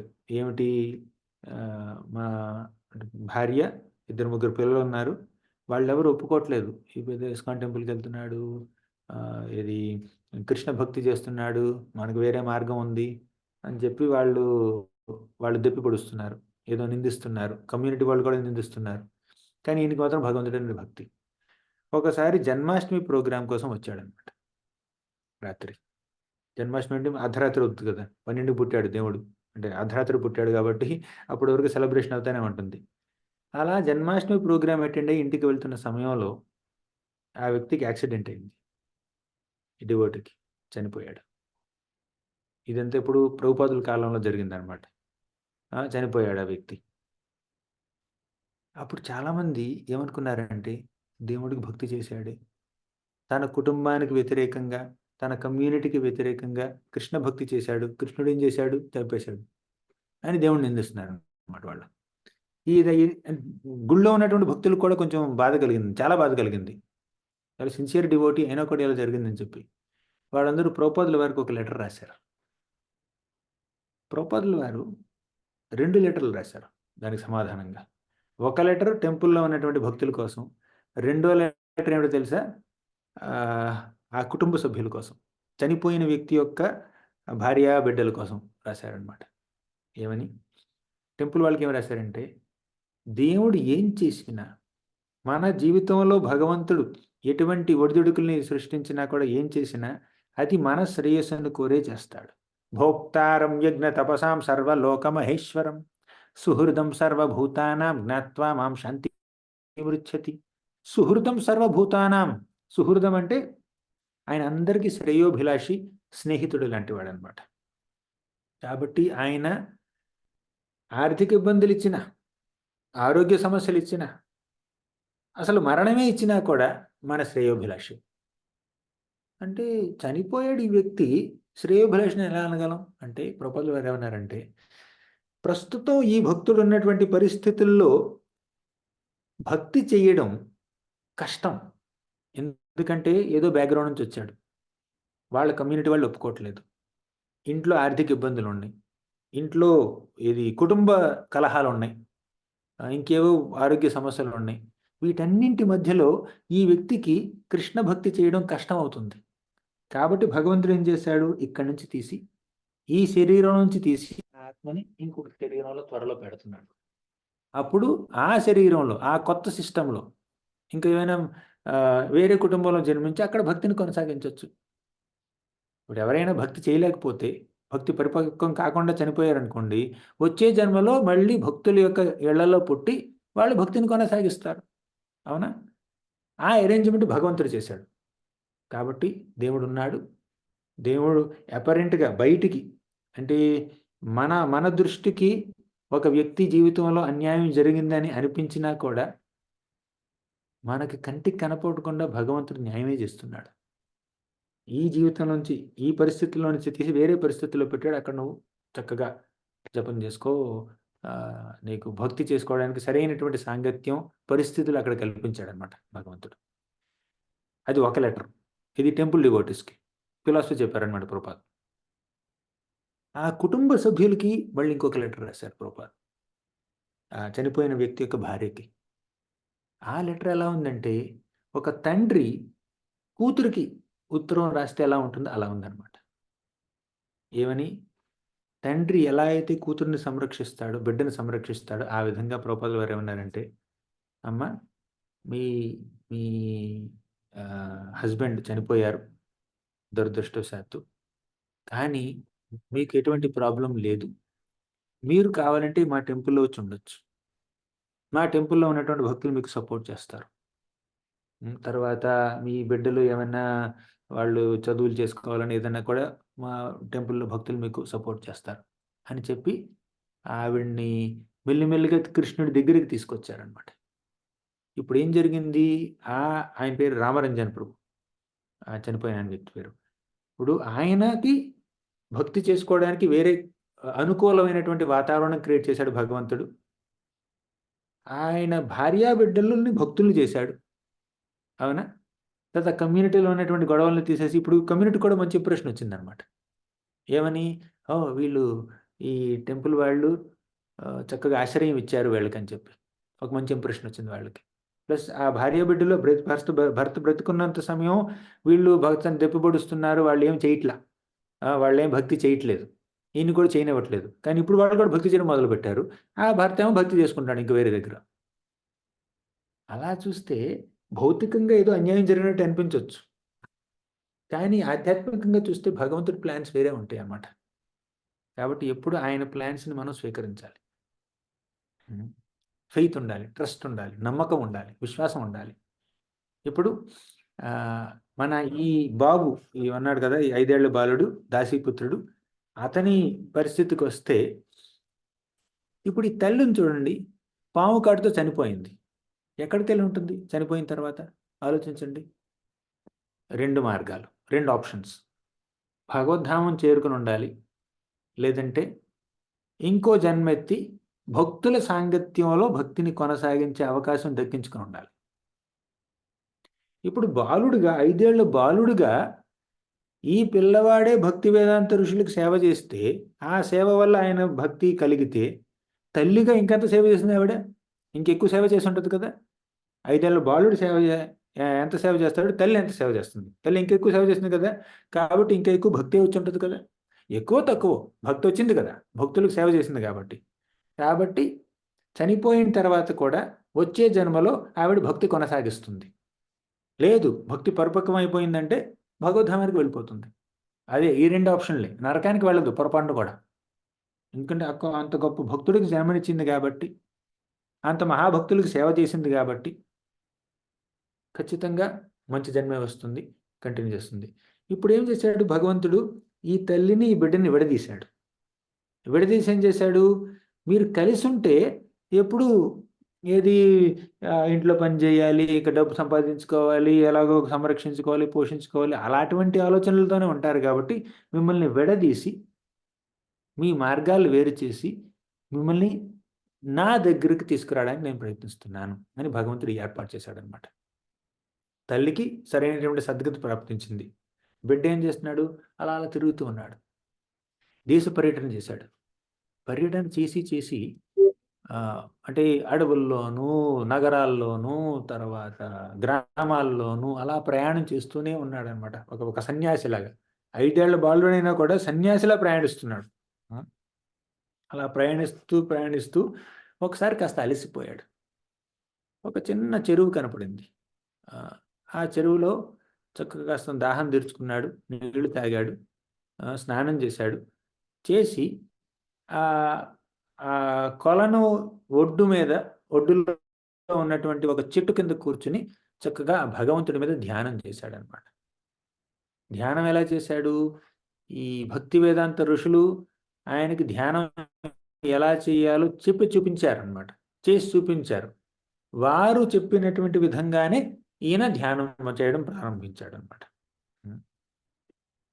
అలా ధ్యానం చేస్తున్నప్పుడు ఆయన మనస్సులో, ఆయన హృదయంలో భగవంతుడు కనిపించాడు ఆయనకి. ధ్యాయతశ్చరణాంభోజం భావనిర్జితచేతస ఔత్కంఠ్యాశ్రుకలాక్ష్యస్య హృద్యాసీన్మేషనైర్హరి. ధ్యాయత చరణాంభోజం, భగవంతుడి యొక్క పాదపద్మాల్ని ఆయన ధ్యానిస్తున్నాడు. భావనిర్జిత చేతస, ఆయన చేతనంతా పూర్తిగా భగవంతుడి పట్ల భక్తి భావంతో నిండిపోయింది. ఔత్కంఠ్యాశ్రు కలాక్షస్య హృద్యాసిన్యే శనైర్హరే, కళ్ళల్లో నుంచి అశ్రువులు కారుతున్నాయి, ప్రేమాశ్రువులు. అలా మిల్లిమిల్లిగా భగవంతుడి యొక్క దివ్యమంగళ విగ్రహం ఆయనకు హృదయంలో కనపడింది. శనైర్హరి, హరి యొక్క రూపాన్ని ఆయన హృదయంలో చూడగలిగాడు. అప్పుడు ప్రేమాతి భార నిర్భిన్న పులకాంగోతి నిర్వృత ఆనంద సంప్లవేలీనో నా పశ్యము భయం మునేహ. ప్రేమ అతి భార నిర్భిన్న, ఆయన మనసులో ఉన్నటువంటి ప్రేమ ఎంతో భారంగా మారింది. భారం అంటే ఇది ముయ్యలేనటువంటి భారం అని కాదు. ప్రేమ అతి భార అంటే మనసు నిండిపోయింది ప్రేమతో, పూర్తిగా ప్రేమతో, భగవంతుడి పట్ల ప్రేమతో నిండిపోయింది. అతివార నిర్భిన్న పులకాంగో అతి నిర్వృత, ఒళ్ళంతా పులకరిస్తుంది. అంటే ఆయన యొక్క రోమాలు నిక్కపొడుచుకుంటున్నాయి అనమాట, గూస్ బంప్స్ వస్తున్నాయి. ప్రేమాతి భార నిర్భిన్న పులకాంగో అతి నిర్వృత ఆనంద సంప్లవేలీనో, పూర్తిగా ఆధ్యాత్మిక ఆనందాన్ని ఆస్వాదించాడు ఆయన. నా పశ్యము భయం మునే, బయట ఇంకేమీ కనిపించట్లేదు ఆయనకి, పూర్తిగా భగవంతుడికి రూపమే కనిపిస్తుంది. అలా భగవంతుడి రూపాన్ని దర్శనం చేసుకోగలిగాడు. అంటే చూడండి, 5 ఏళ్ల బాలుడు, తల్లితో ఇప్పుడే చనిపోయింది, కానీ ఎక్కువ సమయం జరగలేదు, వెంటనే భగవంతుడు సాక్షాత్కారం ఇచ్చాడనమాట. తల్లికి ఇంకో జన్మనిచ్చి, తల్లికి ఇంకా సరైన సద్గతిని ప్రాప్తించేటట్టు చేసి బిడ్డకి దర్శనం ఇచ్చాడు భగవంతుడు. అంటే న్యాయమా అన్యాయమా? దేవుడు చేసిన న్యాయమా అన్యాయమా? చిన్న పిల్లవాడే, 5 ఏళ్ల బాలుడే తల్లి చచ్చిపోయిందని చెప్పి అన్యాయం అనిపించవచ్చు భౌతిక పరంగా చూస్తే, కానీ చాలా గొప్ప న్యాయం చేశాడు. అందుకే మనం ఆధ్యాత్మిక విజన్ని, స్పిరిచువల్ విజన్ని డెవలప్ చేసుకోవాలి. కేవలం భౌతికంగా చూడడం కాదు, మన మన జీవితంలో జరిగేటటువంటి సంఘటనల్ని. రూపం భగవతో యత్తన్ మనః కాస్తం శుచాపహం అపశ్యన్ సహసోత్థస్తే వైక్లవ్యా దుర్మనా ఇవ.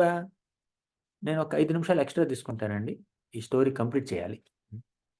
స్టోరీ మధ్యలో ఆపేస్తే బాగుండదు. సస్పెన్స్ అనిపించవచ్చు, కానీ ఇది సస్పెన్స్ కాదు. ప్రస్తుతం వదిలిపెట్టకూడదు నేను దీన్ని. ఈ బాలుడికి భగవంతుడు కనిపించాడు, కానీ కొద్ది క్షణాల తర్వాత దర్శనం క్లోజ్ అయిపోయింది. భగవంతుడిని ఇంకా చూడలేకపోతున్నాడు. మళ్ళీ ఎంతో కాన్సన్ట్రేషన్తో, ఎంతో ఏకాగ్రతతో ధ్యానం చేయడం ప్రారంభించాడు. మళ్ళీ పూర్తిగా ధ్యానం చేస్తున్నాడు. మనసును పూర్తిగా లగ్నం చేసి భగవంతుడి యొక్క రూపాన్ని మళ్ళీ సాక్షాత్కరించుకోవడానికి ఎంతో ప్రయత్నిస్తున్నాడు, కానీ రూపం కనిపించట్లేదు. దీని అర్థం ఏమిటంటే, మనకి కావాలి అంటే భగవంతుడు కనిపించడు, ఆయనకి కనిపించాలనిపిస్తే అప్పుడు దర్శనమిస్తాడనమాట. ఇంతకుముందు సేమ్ ప్రాసెస్ ఫాలో అయ్యాడు, ఇప్పుడు సేమ్ ప్రాసెస్ ఫాలో అవుతున్నాడు. ఇంతకుముందు భగవంతుడు కనిపించాడు, ఇప్పుడు కనిపించలేదు. ఏమిటంటే భగవంతుడికి ఇప్పుడు దర్శనం ఇచ్చే మూడ్లో లేడనమాట. ఎన్ని ప్రయత్నాలు చేసినా కనిపించట్లేదు. అప్పుడు ఈ బాలుడి యొక్క ప్రయత్నం చూసి భగవంతుడికి ఏమనిపించిందంటే, నేను కనిపించను కానీ వినిపిస్తాను.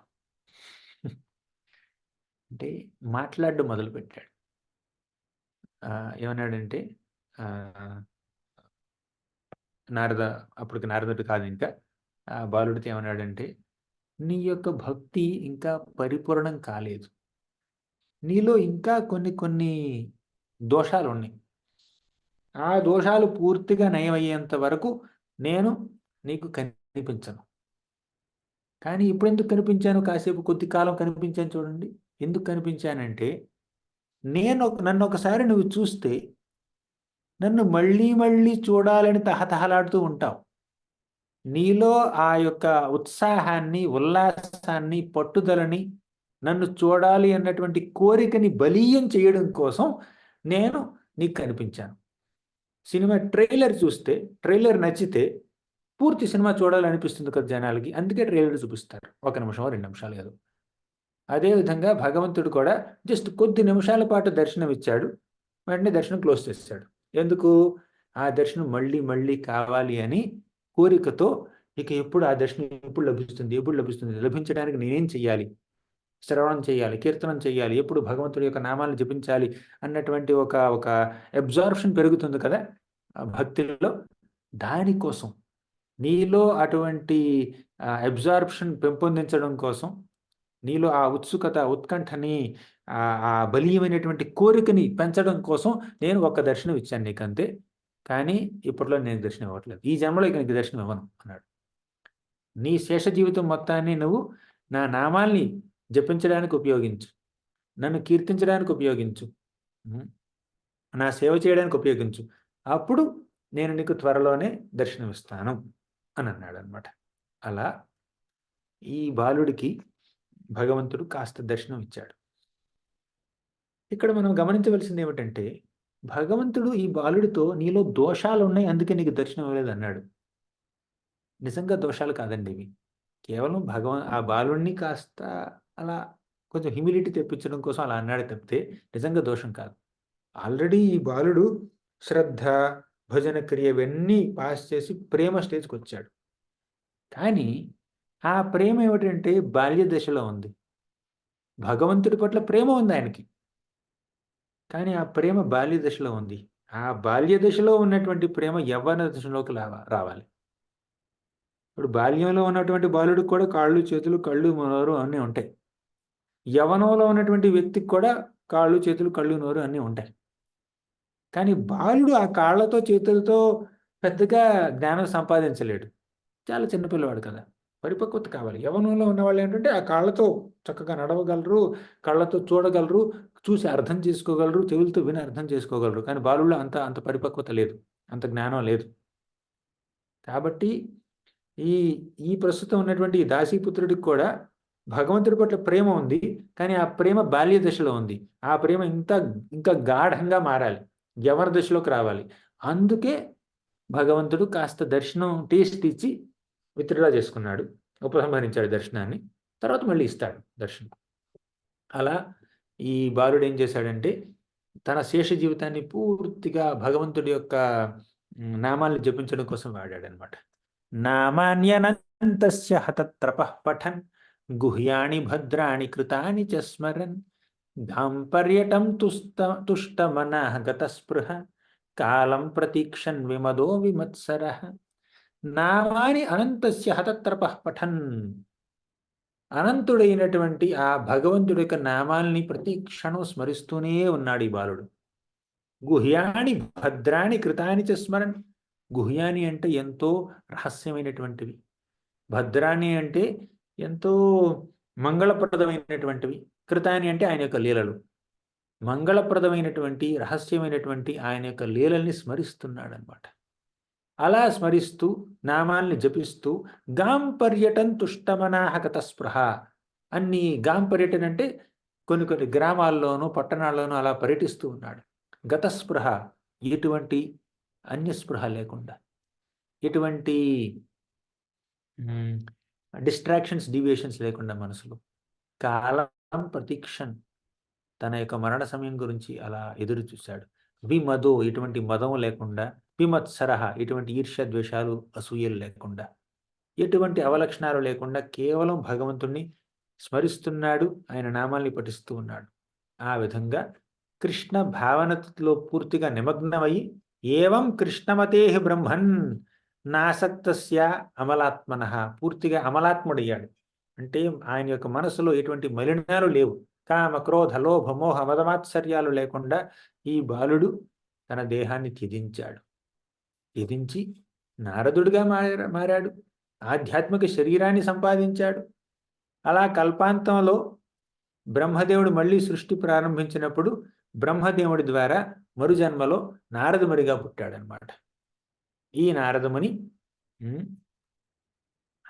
ఎప్పుడు కావాలంటే అప్పుడు వైకుంఠానికి వెళ్ళొచ్చు. ఎన్నిసార్లు కావాలంటే అన్నిసార్లు నారాయణుని దర్శించుకోవచ్చు. ఇప్పుడు శ్రీమద్ భాగవతంలో 12 స్కందాలు ఉన్నాయండి.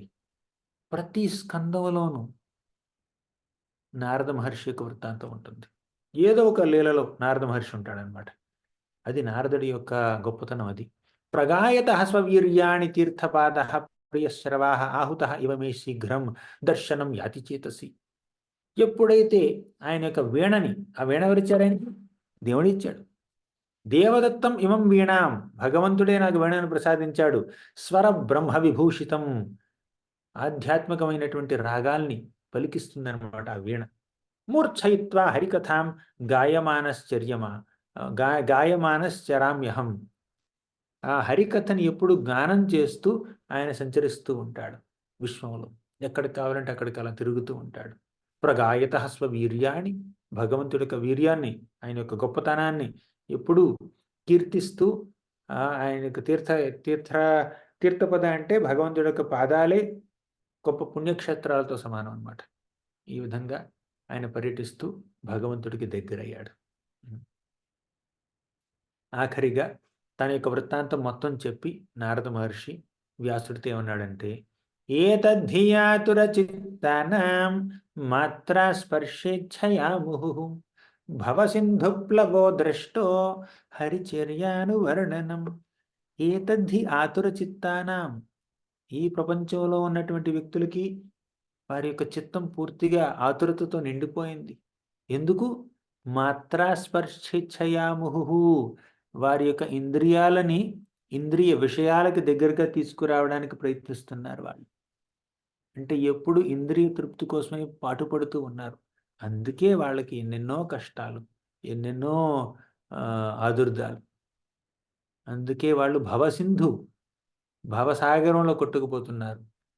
ఆ భవసాగరంలో నుంచి వారిని బయటికి తీసుకొచ్చే మార్గం ఏమిటో తెలుసా?